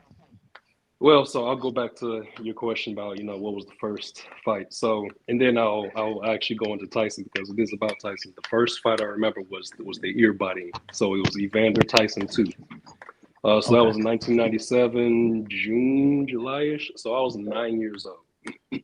Okay. So, back then, I was starstruck by the aura of Mike Tyson, just like everybody else, just like most Americans were. We were all shell-shocked by the knockout power, his quickness, his speed, footwork, all that. Now, and he was losing that fight. Now, the criticism within that particular fight was that Evander was the one that headbutt Holyfield, but the exact same thing Church, said, like, go back and watch that fight. You can watch it with the sound on. I watched that fight multiple times. Every single time that there was a headbutting incident, it was Mike Tyson's fault. There were times that Mike Tyson literally barreled into Evander Holyfield, and then he would complain about headbutts. It's like, Mike, you. So number one, I can't believe you said that. I didn't mean to cut you off. I can't believe you said that. I thought I was the only one on earth that. Never mind. You absolutely go ahead. You feel me? Like, yes, I do. I feel like at that point in time when he fought Evander a second time, I feel that's around the time that Mike Tyson he was really starting to have issues and shed the whole invincibility aura. I mean, it was already shed before that by Buster, but he hadn't fought nobody. Him coming up with excuses or trying to vie for favor from the referee, I feel like that was like, yeah, that's not very Mike Tyson like. Now, also to your point about Mike Tyson, I've never had him in my top 10. I've never had him in my top 10 because of the opposition that he fought. And to your point, every single time he got in the ring with somebody who wasn't afraid of him, who hit back, he folded like a lawn chair every time. And there's no disrespect to Mike. None, Mike. Just calling it like I see it. Like, nah, that's all. He was great. He was the casual boxing fans' wet dream. Absolutely. He was the American casual boxing fans' wet dream because you know how Americans love our knockouts, and you know how we prioritize knockouts above everything else, which is the reason why people have touted Wilder so highly. And it remind me to come back to that point if I don't. Okay. But yeah, like Mike Tyson's everything about him was what America wanted at that point in time. And plus we hadn't had a knockout artist to that magnitude ever since George Foreman back in the 70s. Jack. Well, let me ask Church. Let me ask Church a question because he's a little bit older, around my age. Hey, right. So Church, let me ask you this, bro. We're gonna take it back to the beginning of Mike, Kid Dynamite, etc. So what do you feel about was it Rooney that he had Yeah, Rooney. Mhm. Customato, Custom and Rooney. Rooney. Kevin Rooney. So do you think And that also, was his best year? That it was just a, Yeah, very and Teddy Atlas short-lived too. timeline absolutely, that he was at his peak? absolutely.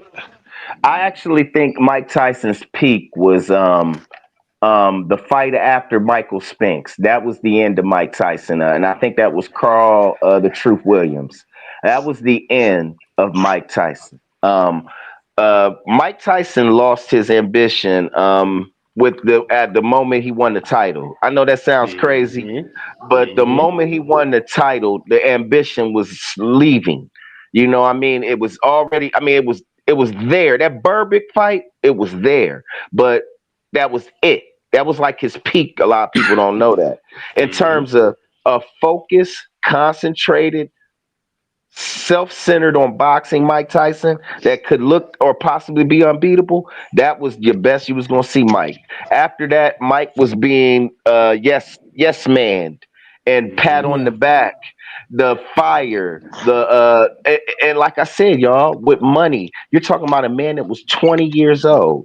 You're running across $100 million, you're getting adulation, you're being seen in places. This is a really degenerate thief, Mhm. criminal who made it in boxing that didn't have sophistication and knew it, but was being given all this love and adulation, and Mike didn't And know what to do with it. excuses. Oh, And well, we excuses. made. I didn't want to say that, brother, but woo, I like this brother, man, because he being honest. He had the excuses because he had the talent. So we made up for Mhm. so much, man. It was a lot of stuff Mike did that was a head scratcher, but because he knocking people out, we give love to him. Mhm. Whereas, if it would have been somebody else, we might have not had that same adulation for him. I And mean, then Okay. So Okay. we're gonna kind of. still Sorry about that. stay on this same Sorry. subject. Mhm. hmm So let me ask all three of you this as well. Up to date. This Friday coming up, Jake Paul versus Mike Tyson. Um, So let's start with the church. I'd like to Mike start with Tyson this versus real Jake Paul. fast. I think this fight shouldn't be happening. To be truthfully honest, I feel Mhm. bad. Honestly, this is a chicken coming home to roost, and if this happens the way I think is possibly gonna happen, this ain't nobody but Mike Tyson's fault. Mike, you know better. But at the end of the day, I guess I can't tell a man what to do when they want to pay him the money they're gonna pay him. But Mike got 2 rounds, y'all. 2 rounds. 2 rounds. And if Mike can't get him out in the first 2 rounds, this is going to end really, really bad unless they got a script. If they ain't got this fight ain't scripted, if this fight ain't like, one of these like, scripted wrestling, like, hey, I'm gonna beat on you, but I'm gonna do it. Unless this like that, Mike doesn't make it to the 5th round. I mean, I think Mike Tyson gets knocked out in the 4th to 5th round if he can't get that kid out in the 2 rounds. I can't expect a 59-year-old man to beat a kid like this that isn't so much head over heels in talent better, but big enough to absorb a 58-year-old man's power long enough to catch him with his basic 1-2s. You know, Mike, you're hitting punching bags. You're not sparring with anyone. Mike, you ain't letting nobody put a paw on you. And you're getting ready to get in the ring with someone that's going to put a paw on you. And it's not that you can't take the paws that he's going to put on you. I don't think you can sustain them. And if you don't get this kid out of there in 2 rounds, it's going to be bad for everybody involved. And Mhm. it's just as they want it. I said it again. It's just as they want it. Mike Tyson's going to be a sacrificial lamb, just as they all want it. And this kid ain't going to care that Mike's 58. We care because we're purists, but he Right. ain't going to care that Mike's 58. And I think Jake Paul knocks him out if Mike can't knock him out in the first 2 rounds. Now, unless it's Okay. scripted and set up for Mike to go the whole fight. If it ain't scripted and set up, Mike doesn't make it out of the 5th round, in my opinion. I don't think he has the win. Okay. Same question, One Mike. one Same thing that question. we know about Jake Paul and his fights, Jake Paul doesn't willingly put himself in a situation where he thinks he's gonna lose, which would speak to every single sanctioned fight that he's had up until now. As far as Mike Tyson goes, we all got to remember his last professional back when he was still, boxing. It was 19 years ago. Thank you. Literally 19 whole years ago. He's at the point now where, to Church's point, he may be in the gym. He may be getting a little bit of work in, hitting the heavy bags, hitting the speed bags, working on some footwork, things like that. He is not going hard like 25-year-old Mike is. Like, he's just not doing it. For him to be this age and getting in the ring with somebody who, granted, Jake Paul, he's not, he's good. Don't get me wrong. But, there's a reason why he's continuing to stay right where he is. He's a D-class level fighter at best. Tommy Fury, he's a D-class level fighter at best. He beat Jake. Yeah, exactly what I was going to say. Yeah. That's what I was gonna... I think that speaks volumes. Yeah. Exactly. So, yes, if Mike Tyson catches him within the first couple of rounds, Mike Tyson wins, bar none. Because the last thing to leave you is your strength. Power. You feel me? Now, if Jake can get on his bicycle, run around the ring for a few rounds, and then the rules on this fight are so sketchy, but whatever. If he can, I don't even know the rules at all. If he can stay on his bicycle, wear Mike Tyson down, you're talking about a stoppage at some point. Absolutely. Absolutely. But yeah, ultimately, Jake, based on all the antics that he's put on for some of these boxing bouts, he's not going to put himself in a situation where he's going to lose, or he's not going to put himself in a situation where he's going to get KO'd or anything like that. I don't know this for a fact, but the rumor mill is that he's had contracts where I can knock you out, but you can't knock me out. That's very sleazy, scumbagish Jake Paul kind of business. Oh wow. Self-promotion. Okay. Basically. I didn't know that. So, and him and his brother, they've been doing it ever since they were kids. Self-promotion. Right. Oh, absolutely. That is true. That is true. You brought up a very good point on that made me think a little deeper. That it speaks to what I was saying earlier about internet casuals, entertainment, and how the twist of the casuals and their opinions and their objectives and their narratives is what made Jake Paul even capable even coming to boxing. Because no Their real pure idolization boxing of fan. Mike Tyson is scary. Their idolization of Mike Tyson is ridiculous. Absolutely. And the image of Mike is still being sold. And the key word, image, not actual factual, but the image of Mike Tyson is still strong even 20, 30 years later, even though we all know Mike ain't got but 2 rounds in him, if he has that. I don't know physically, Mike. I mean, you looking okay physically doesn't mean you're going to physically be able to sustain, entertain what that boxing in that ring is asking us to see out of you. And unless this is scripted, I don't see Jake Paul wanting to engage with you. I see him running and making you work for everything and waiting for round 5 and try to knock you out. Okay. So I'm gonna speak on something real quick, and then Brandon, I'm gonna ask you a question. Yes, sir. So, Mike, like I said, he's somebody that he was the first fighter I saw at the age of 8. So, of course, I'm gonna have a little bias in that regard because that was the first vision I seen of a heavyweight, and I was a little kid. So that just stays locked in the memory. You know what I'm saying? So, Absolutely. not to disagree with anyone said tonight. Yeah, he had his losses. Yeah, he struggled against certain fighters, certain styles. But Mike, he has me here. You know what I'm saying? Because like I said, he was the first guy I saw, and I was just a little kid. But to you, Brandon, Mike Tyson versus Jake Paul, your prediction? The first prediction that comes to mind is what Church basically said. If it's not scripted, well, first of all, I want to go back to what I think, not a Church, but my friend there said Mike, Jake Paul. If you notice, none of Jake Paul's fights, other than the Tyson Fury, none of them have been sanctioned. They're all like not sanctioned. They're exhibitions. Yep. So I mean, why would that's got to be in your mind? Like it's always an exhibition, so that doesn't really you could I mean, and there's a lot of frivolous stuff can happen there because it's an exhibition. So it's not a real sanctioned fight. So that I think unless it's sanctioned, Mike's got 2 rounds anymore. Like Church said, 2 rounds, and then what can you really? But can you even blame that? He's 58 years old. I mean, so I think Jake takes. I think what Church said, unless it's scripted, if Mike don't get him out of the first 2 rounds, I don't see how he can go more than 3 or 4 rounds more. I mean, with a young, even though Jake Paul is obviously nothing special or even anywhere near what I would consider a actual real boxer, he's still got some decent skills, and he's a young lion. So I mean, what can you get out I've of seen Mike? his workout video. And then on He's top like of that, 220 pounds. Jake Paul. And then on top of He's that, 240, if we bring it all into perspective, Mike Tyson toward the tail end of his pro career, he was losing to C-class fighters.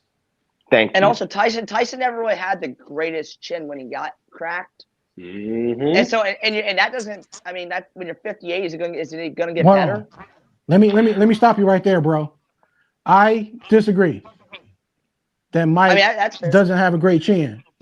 Oh Let me say no, this. I wouldn't dare say that. Great. Let me say this. Like it wasn't like Lennox Paul Lee or Lewis- Marciano or somebody. Lennox Lewis, twice as big as Mike Tyson, took him like 8 rounds Well, no, to I meant completely like knock him out. what I meant And was not he gave him an old school back alley ass beating, and Well, Mike took that ass beating, boy. All I Mike meant was took like that ass beating. Yeah. I meant it like it was. It's not like his chin's all Lee or Marciano. I mean, like and Mike's gas tank was always never the greatest either after 5-6 rounds. I disagree with that. Well, his chin was better when he was younger, though. Yeah, before I he I'm started just saying, getting cracked. I'm saying at 58, how much more can it? You know what I mean? Could it get? It can't get Oh, better. absolutely. That's I mean, Mike got all I meant. Mike got a show where he's smoking blunts constantly. I watched this show for an hour when he had Kevin Gates on there. He smoked it 11 joints in a row. Yeah. How can I help? I was like, whoa, Mike, like, whoa. But don't get me wrong. That's nor here nor there. This is exhibition.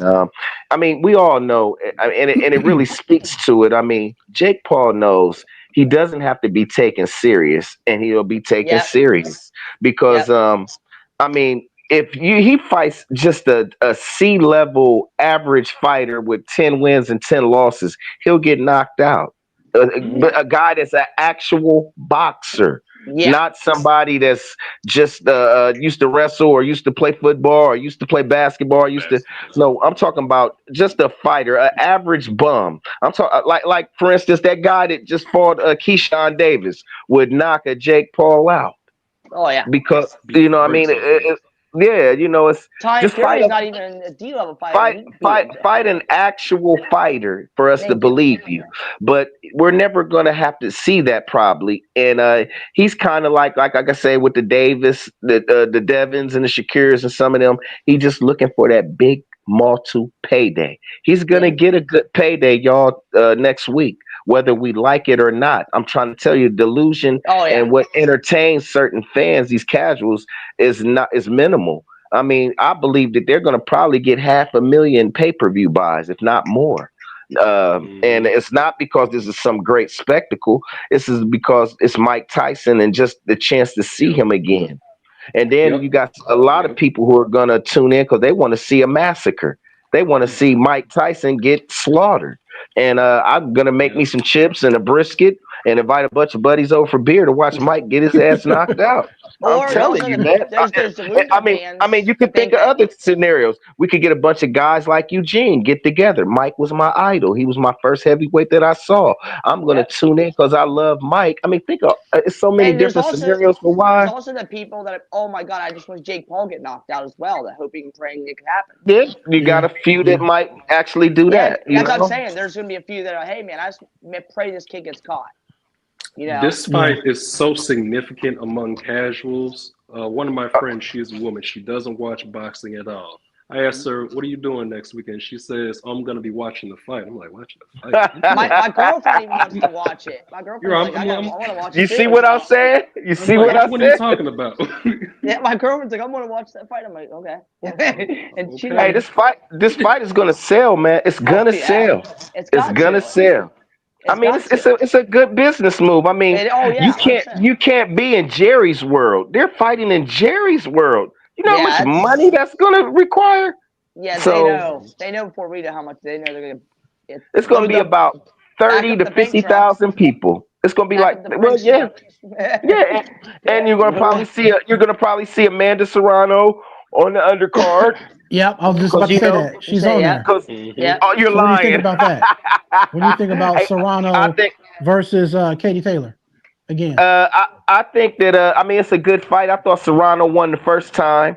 I thought Katie's a good worker, but Katie is nothing impressive. But again, a good woman fighter to a bum woman fighter, because there are no average fighters to me in women's. It's either you're good or you're not.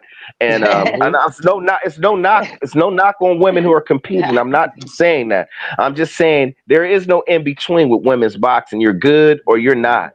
And Taylor has fought a lot of fighters that aren't really that good, but it's not her fault. It's just this is women's boxing.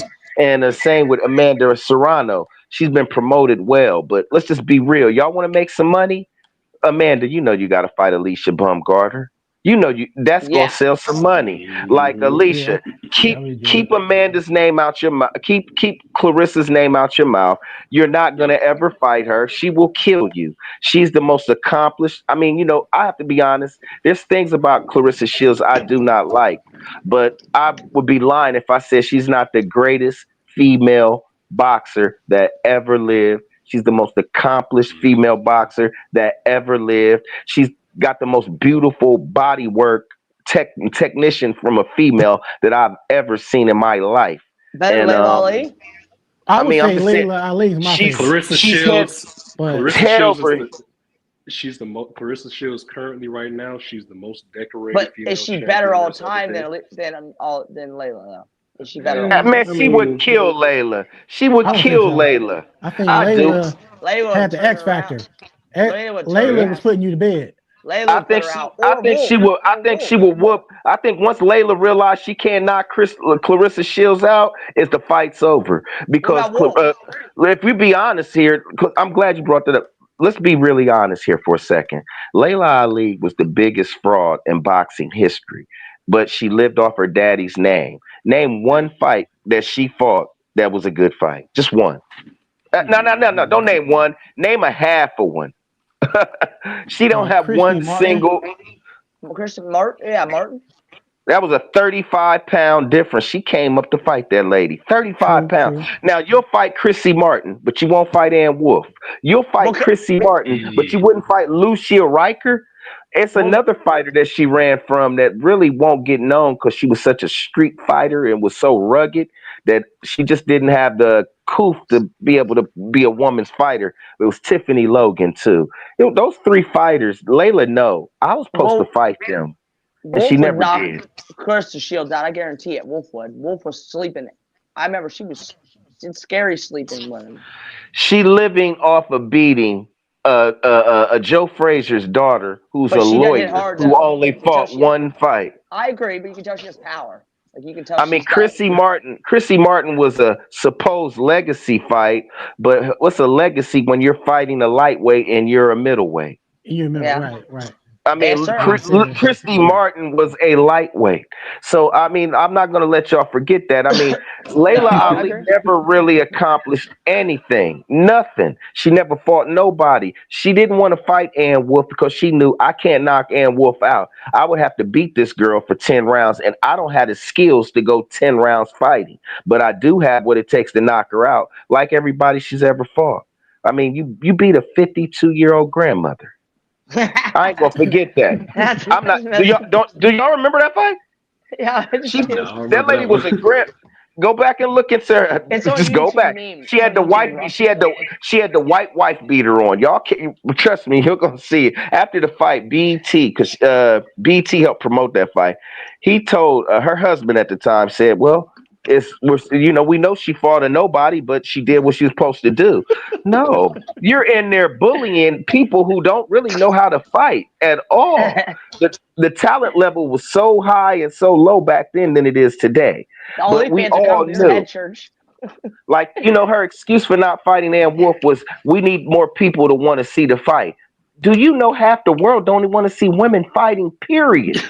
Much less, Oh, much less wanting to get something pumped up. If you don't want to fight this girl, you just don't want to fight this girl. dang, you're gonna have This ain't women got. and OnlyFans on your head, church. Yeah, I mean, my only gripe with Clarissa Shields is quit bringing up men. Stay in your Yeah. lane, bro. Man, Stay in your please lane. stop bringing No, that up. It's so annoying. Quit talking about Tank. Tank said one word and you trying to make it seem like y'all got a beef. Tank said you unattractive. Okay, he said you unattractive. He said you need to grow hair. That's what he said. Okay, you offended, you mad, we understand. You said he's short now. Okay, that's your get back. You don't have to keep talking about this man and acting like he a bum and you wish he'd lose to this guy. I hope Frank beat him. I hope Shakur beat him. Oh, how can you put somebody that fought in the Olympics over somebody that never fought in the Olympics? Please. Marvin Hagler didn't fight in the Olympics, and look what he did. Please. Tommy Hearns didn't fight in the Olympics. Look what he did. Just because you go to the Olympics don't mean that you're going to be a great fighter. You're happen to be a great fighter because you're a woman and you're a great fighter. You're the greatest female fighter that ever lived. Stay with them women and stop talking about these dudes. We know who you like. We understand you sensitive. We understand that you got probably a mental issue with the way you look. But who cares about that? You're not ugly. You're an attractive woman in your own right, and you're the greatest female fighter that ever lived. That's a wonderful accomplishment that no one can take from you. If you was to retire right now, you'll go down as the greatest female fighter that ever lived. Remember that and stop talking about these men because you can't beat all these men. You get in there, you get hit between your chests right here by a man, the fight's over.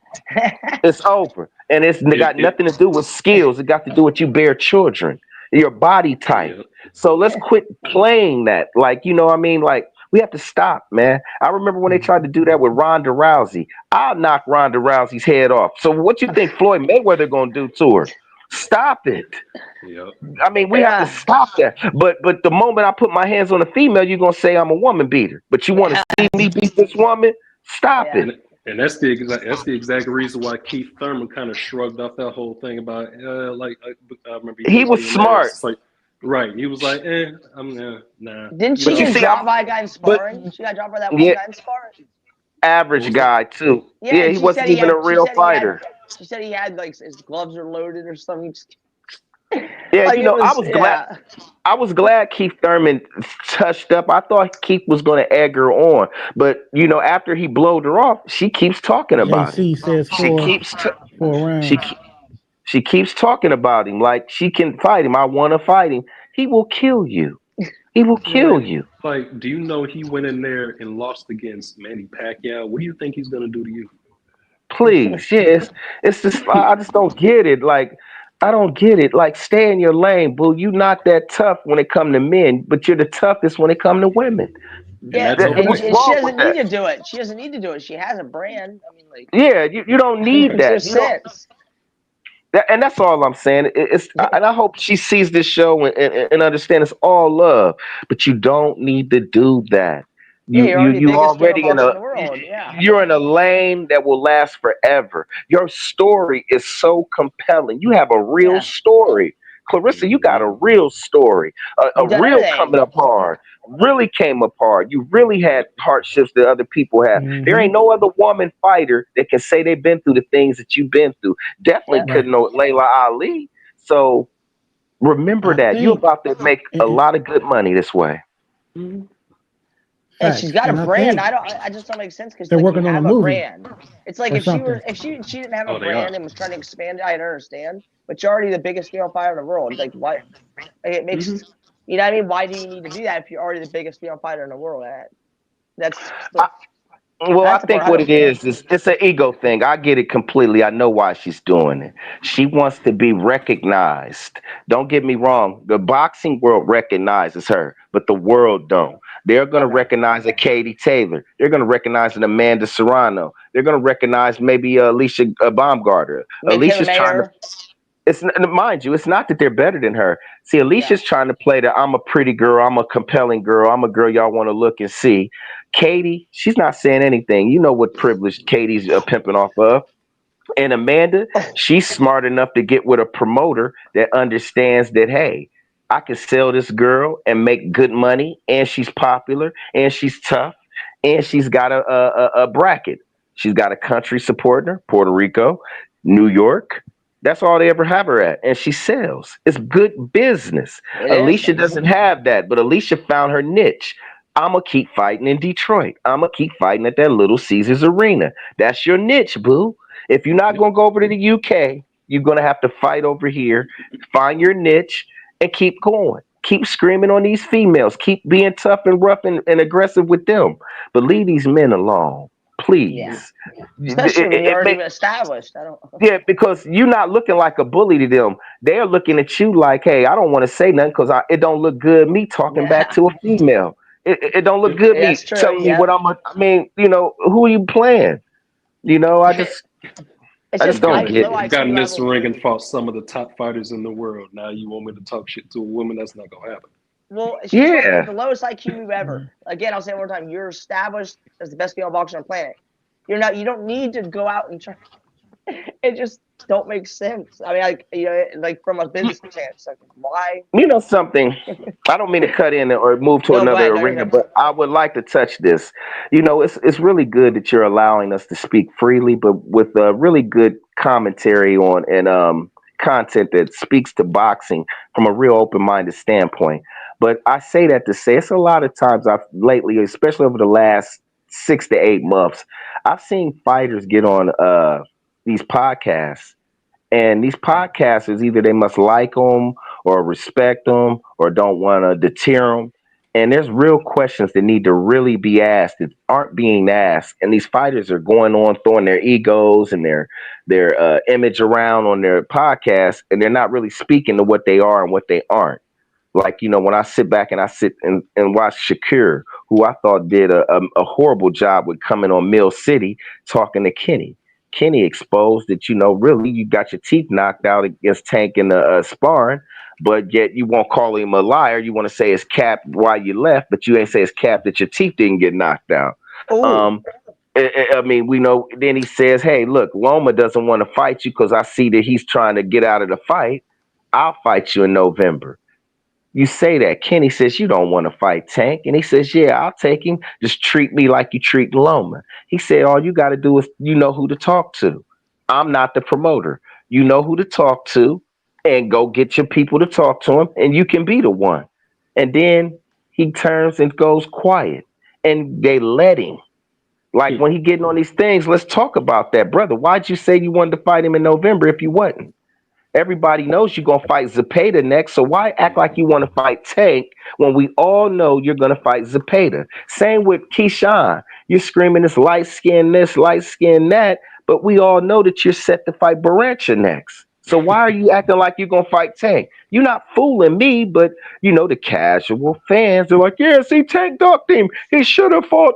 No, no, there's business he already should been have fought set Loma up. 5 years ago though. He should have fought Shakur Loma 3 or 4 years ago. Stevenson. Shakur Stevenson is a perfect example of the new age fighter who doesn't know how to stay off of social media. That's true. I'm friends with him on Facebook. He does talk every day. I My mean, God. what I don't understand about him is you are a great talent, Shakir, but you're a limited fighter, My and you have a couple of flaws that are so evident. You've been greatly, greatly, greatly, greatly promoted. I have to say that again. Top Rank does a good job at putting their fighters that they believe in fights where they can come up until they get that courage or that whatever you're looking for, where they can go out there and fight anybody. They've done a great job with that since the 80s and 90s, to be honest. They don't just put their fighters in no fires that they can't put out themselves.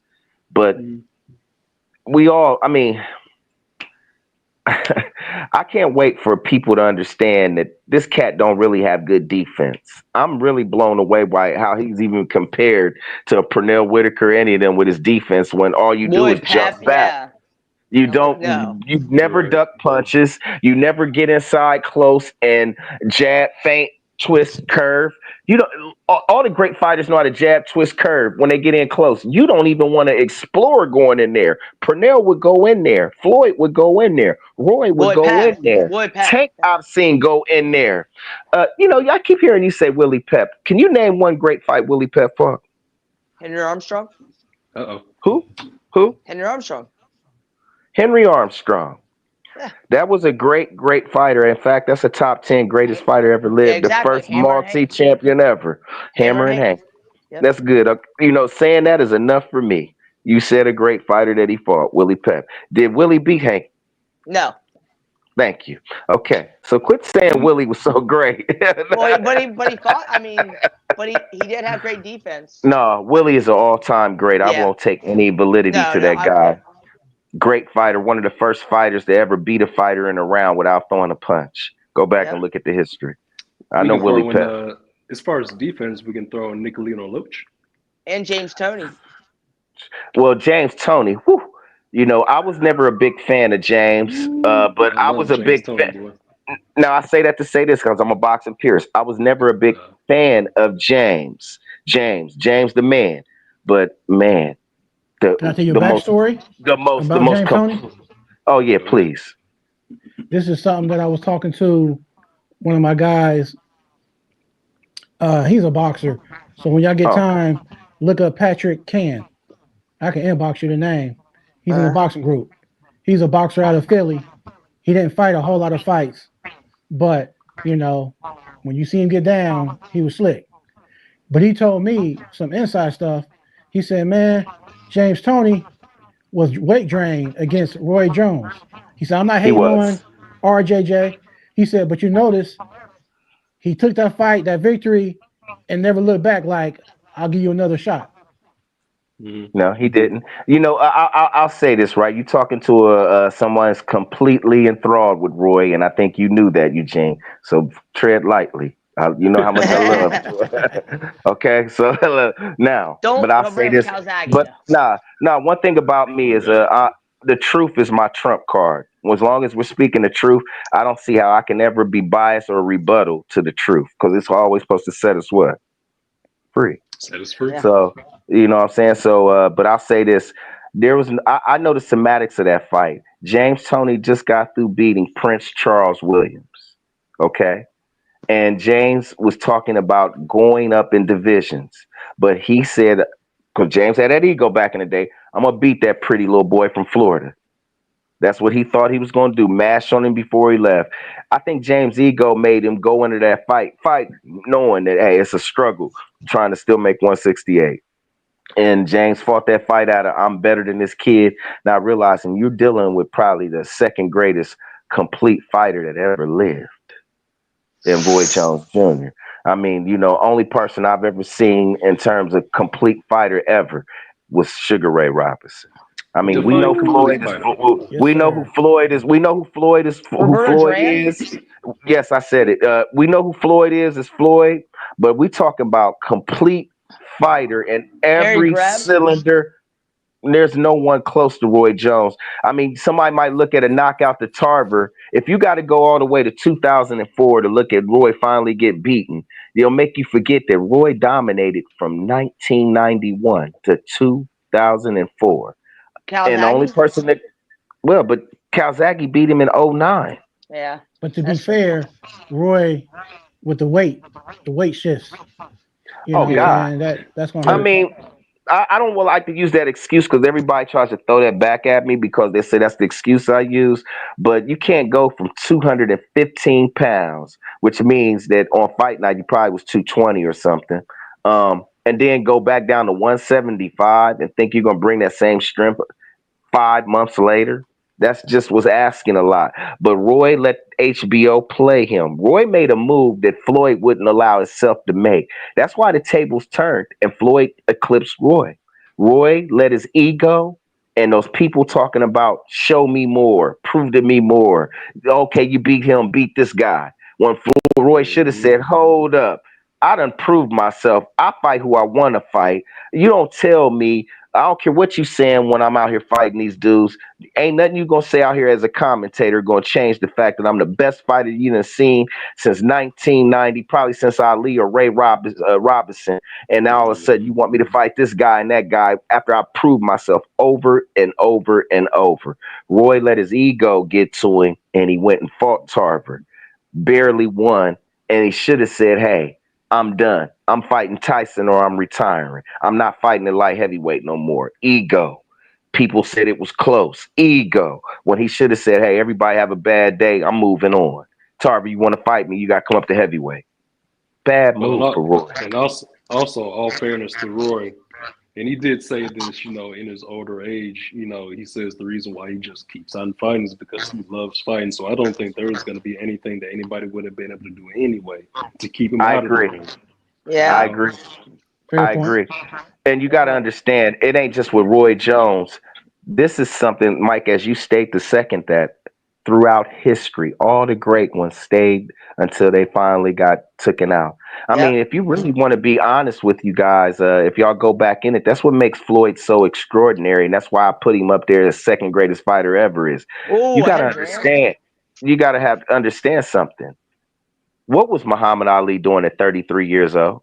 What was Tommy Hearns doing at 33 years old? What was Mike Tyson doing at 33 years old? With the exception of Roy Jones, who waited till he was 36, they all was getting knocked out. Nobody was lasting Marciano? 35, 36. Well, Marciano never fought a tough fighter in his life until they were in the end. He fought Jersey Joe Walcott at 42. He fought Joe Louis at 39. He fought Archie Moore at 44. So, yeah, he's got those guys, but he fought those guys at 39, 40, and 40-something. Chavez went, 89-0? Absolutely. And Chavez is the third greatest Mexican fighter that ever lived, in my opinion. But think about this, right? He lost to Pernell Whitaker. He lost to Frankie Randall. Everybody knew that Chavez had problem with boxer punchers, but he always fought a bunch of tough brawlers. I mean, yeah, that's true. I can't. Matter of fact, if you don't believe me, take away Pernell Whitaker and Frankie Randall. Who did Chavez fight? I'm asking you, buddy. You got me. I know. I know. You can't remember them because there weren't anything to remember. Mildred Taylor, at least. Yeah, Mildred Taylor. Hey. Ain't no Mildred. Hey, Mildred Taylor. I do apologize for that. Yeah. My God. That was one of the fastest fighters I ever saw. That was the greatest fight I ever saw with my own two eyes. That's why I got to uphold Chavez so much. Woo! I mean, winning the fight by KO in the very last couple seconds of the fight. I mean, Meldrick beat him at his own. Meldrick beat him at his own game, and it paid the cost for it. He should have stayed boxing. He brawled with a brawler, and he did. It was impressive. He did that too. Woo! He paid the price after that fight. Yeah, but that was impressive that he did that though. Yeah, I mean, but you seen throughout that fight, Meldrick was hitting with a 4-piece. Mm-hmm. Chavez was hitting with one shot, and that one shot Chavez hitting with like almost equal to the 4. I mean, that was a slaughter. I remember that night. I remember that was a great night too. That was one of my funnest nights as a kid. I had just came in from watching this movie called House Party, and we went to the movies to watch House Party. And then I came in from House Party. Yep, Kid and Play. Then, I came in and we turned the channel to channel 2 because back then HBO wasn't no HBO 2. It wasn't even a whole bunch of these cable channels. Channel 2 was HBO. And we hit and I watched that Meldrick Taylor fight before that. I was so mad at Richard Steele, but little did I know Richard really saved him. Richard wasn't thinking of the time. He was thinking that, man, look at the way you look right now. If he hits you one more time, it's over. Instead of you whooped his ass, even though he punished you. It was that was a great one, man. Those were great moments, man. Great moments. I think of I don't know if y'all remember Marlon Starling. The great Nope. Marlon Starling when he used to fight Mark Breland. Those were great fights. Also, the Valero, going back watching that Valero dude, he just put people to sleep before he got You in know. legal trouble, whatever. He was going You out want knocking to people. you want to talk about a great Mexican fighter? You should always never forget before you ever think Julio Cesar Chavez. Don't ever forget Salvador Sanchez. Or Mike sorry, Please. Tyson. and Morales too. So Eric that's also Morales. something I was going to bring up about Mike Tyson. Mike Tyson Yeah. modeled his look after Dempsey. He modeled his fighting style and his intimidation factor after Oh yes, Hands of Stone. What's his name? Roberto Hands of Stone. Duran. Roberto. Oh, Roberto Duran. the greatest Latin fighter, the greatest Latino fighter ever lived. Yeah, that's why I haven't had a Floyd. I have Duran ahead. Yep. I mean, we ain't picking no nation. I'm saying if you grab all the nations and put them in a room and ask who's the greatest Latino fighter that ever lived, it's Roberto Duran. Not close. It's not even close. And then Mike Tyson's favorite all-time fighter was Salvador Sanchez. Oh yeah, the greatest Mexican fighter. Well, don't get me wrong. I think he is the greatest Mexican fighter ever. He didn't get to prove it all the way, but I will not lie. I got to be honest, y'all, because I believe in being real. The greatest Mexican fighter to me is Juan Manuel Marquez. Marquez, Eric Morales has got to be. I'm sorry. Hey, Ooh. I know. Juan beat them all. He fought them all. Yeah. And Juan fought them all, and Juan fought them all when they were somebodies, not when they were near the end or close to the end. I mean, I know, you know, some people might think of the end with Juan, you know, like Juan lost. I thought Juan won all 4 of the Manny Pacquiao fights. Put him to sleep one time.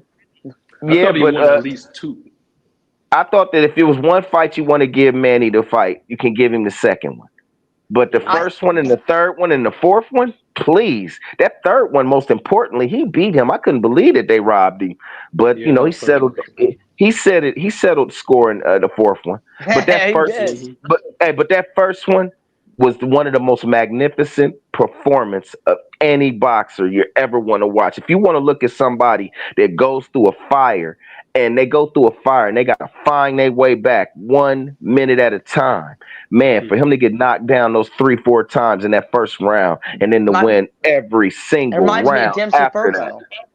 It reminds me of Dempsey Furpo. Dempsey Furpo, where Dempsey was down 5 times. That reminds me of that. Kept coming up. Are you talking about Jack Dempsey? Yeah, versus Furpo. That reminded me. He got his champion, got knocked down multiple times. Kept getting up and going forward. I was saying that reminds me of that. Getting knocked down and coming back up. That's interesting. That's interesting. Hey, fellas. Yeah. There's a. Can you hear me? Yes, sir. So there's a fight I want y'all to check out if you haven't already seen it.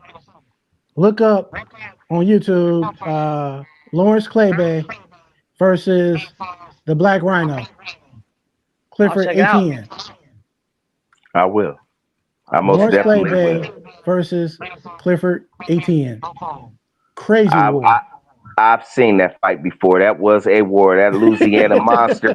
That Louisiana monster, Clifford Etienne. God bless what happened to his life in the name of Jesus. I mean, man, where he's at now he was a warrior.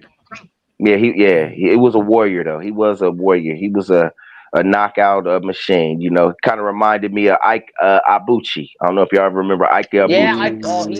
He's sleep people. Yeah, you know, it's a lot of great fighters, man. They say Ike Abuchi is trying to come back. He's trying to come back to boxing. I hate and regret the fact that David Tua, number one, never fought for gold. Well, he did, but it was against Lennox, but everybody lost. Lennox. And I also regret that Mike Tyson and Tua never fought, because this is just my hot take. I feel like David Tua would have beat Mike Tyson. I think you might be right. I think you're right. You know, I'm gonna tell you, it was really a beautiful gap in boxing that I was so in love with. I mean, everybody has many moments, and you know, we can never forget the 80s. But that 1993 to 1996 era, that was a beautiful time in boxing to me. I mean the middleweight divisions. I used to love seeing the Mike McCallums versus James Toney. I don't know if y'all ever remember that fight. That was a great fight. Like I said, the Marlon Starlings versus Mark Breland. Um, it was some great fighting, man.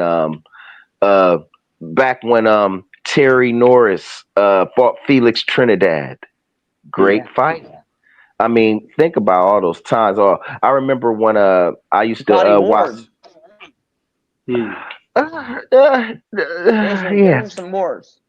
yeah, they were wars. You That's know, what I'm saying. There's some wars. I'm Yeah. learning to appreciate mediocrity. I am. So Yeah.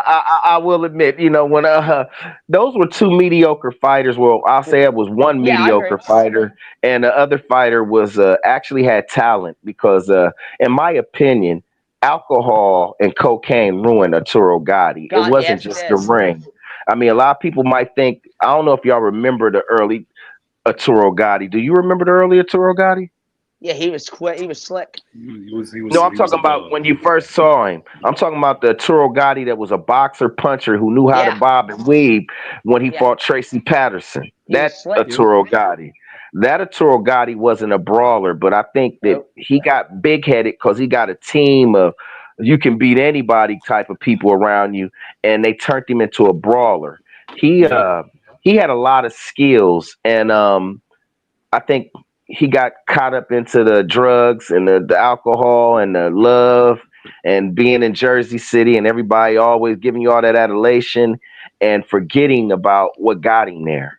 And he just got in a lot of unnecessary fights. I thought Yeah. that he really could have. His story could have been vastly different because the best Arturo Gotti I saw ain't the one that y'all saw with all them brawls. It's go back and watch Arturo Gotti versus Tracy Patterson 2. Tracy Patterson Not the too. first Okay. one, 2. Man, that Arturo Gotti was somebody. That guy Yeah. needed the right trainer around him with that type of skill that he was displaying. That was a different Arturo Gotti, as much as I don't like this guy, and as much as I think that he's probably the worst thing that happened in boxing since leaving boxing and becoming a promoter, but I will never take from his boxing was Oscar De La Hoya. Um, He was I gifted a had some couple people. of decisions, but his entire career was stellar and phenomenal. Oh, Yeah. he was an absolute beast. Top 5 great Mexican fighter of all time. He is a better fighter than But Canelo was. I he didn't won't let beat Pernell nobody Whitaker. put. Wait. No, he No, did not he beat did Pernell not. Whitaker. No, he did He did not. not. Who said he did? Oh, No. I said no. I'm sorry. Oh no. Oh no, he did not beat Pernell Whitaker, and that was Yeah. a cold robbery. That was we're gonna Hmm. sit down, Pernell, even though we know he can't sit you down. I mean, you're the I'm gonna run that one champion, back. and you knocked that dude. But yeah, he knocked that dude down too. He knocked him Mhm. down. He outboxed him, and they still played him. I was like, man, but who does that to all the fighters in that time? Top rank. For You sure. got people Well, actually hey, trying to go ahead. I hate to cut it short, y'all, but we've been talking so much and it's so beautiful. My earpiece about to die. So we're gonna We'll have to have to do wrap it this again. segment up. Definitely. Hey, If y'all Mike, it free was a Friday, pleasure, man. It I'm was a going Pleasure live pleasure, meeting you again y'all. guys. Friday Pleasure, Pleasure meeting you Chuck. guys. Pleasure, Hey, brother. Pleasure meeting you. for the keep Tyson fight. I'm gonna be live again. So hey, Pleasure hey, meeting you y'all. guys. I think that would be beautiful, man, and set yourself up real good for dag, it's a fight that's coming on late in the month or early December. I forgot that gentleman's name. I'd love to definitely I mean, we touch got that fight. Tyson Usyk.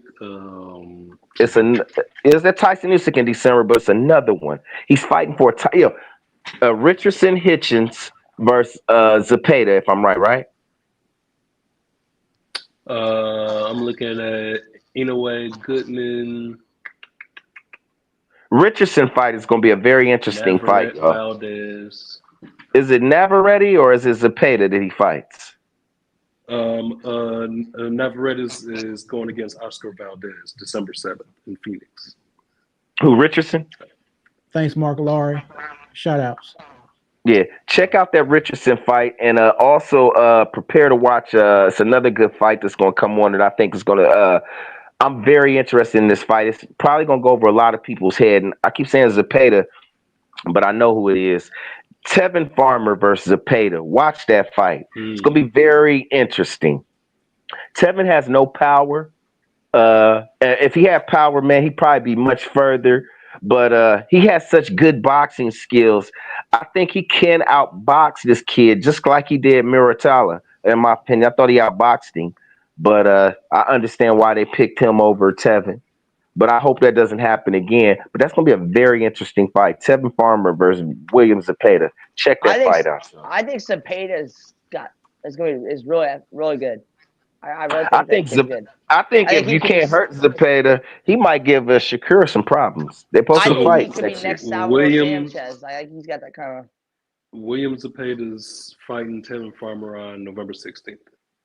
Yes. I think Zepeda's really good. He's got really. I just think he's really good. It's going to be a good fight, y'all. I can't wait to see him, man. Get your popcorn ready. Let me get That's up out gonna of go here because it's going to Nice meeting you fade guys. out. So y'all be Peace. It was a safe, pleasure, man. Peace and love. Thanks for coming together. This is beautiful. Yes, A beautiful Till next Already, time, union. y'all. Till next time, y'all. Church. Yes, sir. Church, Mike, and B. I'll holler at y'all real soon.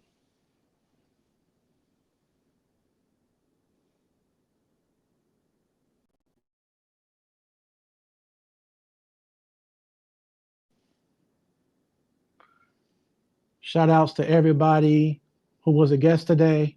Much love to all three of you guys. And I will see y'all this Friday live for Mike Tyson versus Jake Paul. Hit the like. Make sure you subscribe. Tell a friend or two. Follow me on all social media platforms. And I will catch you on the next round. Peace.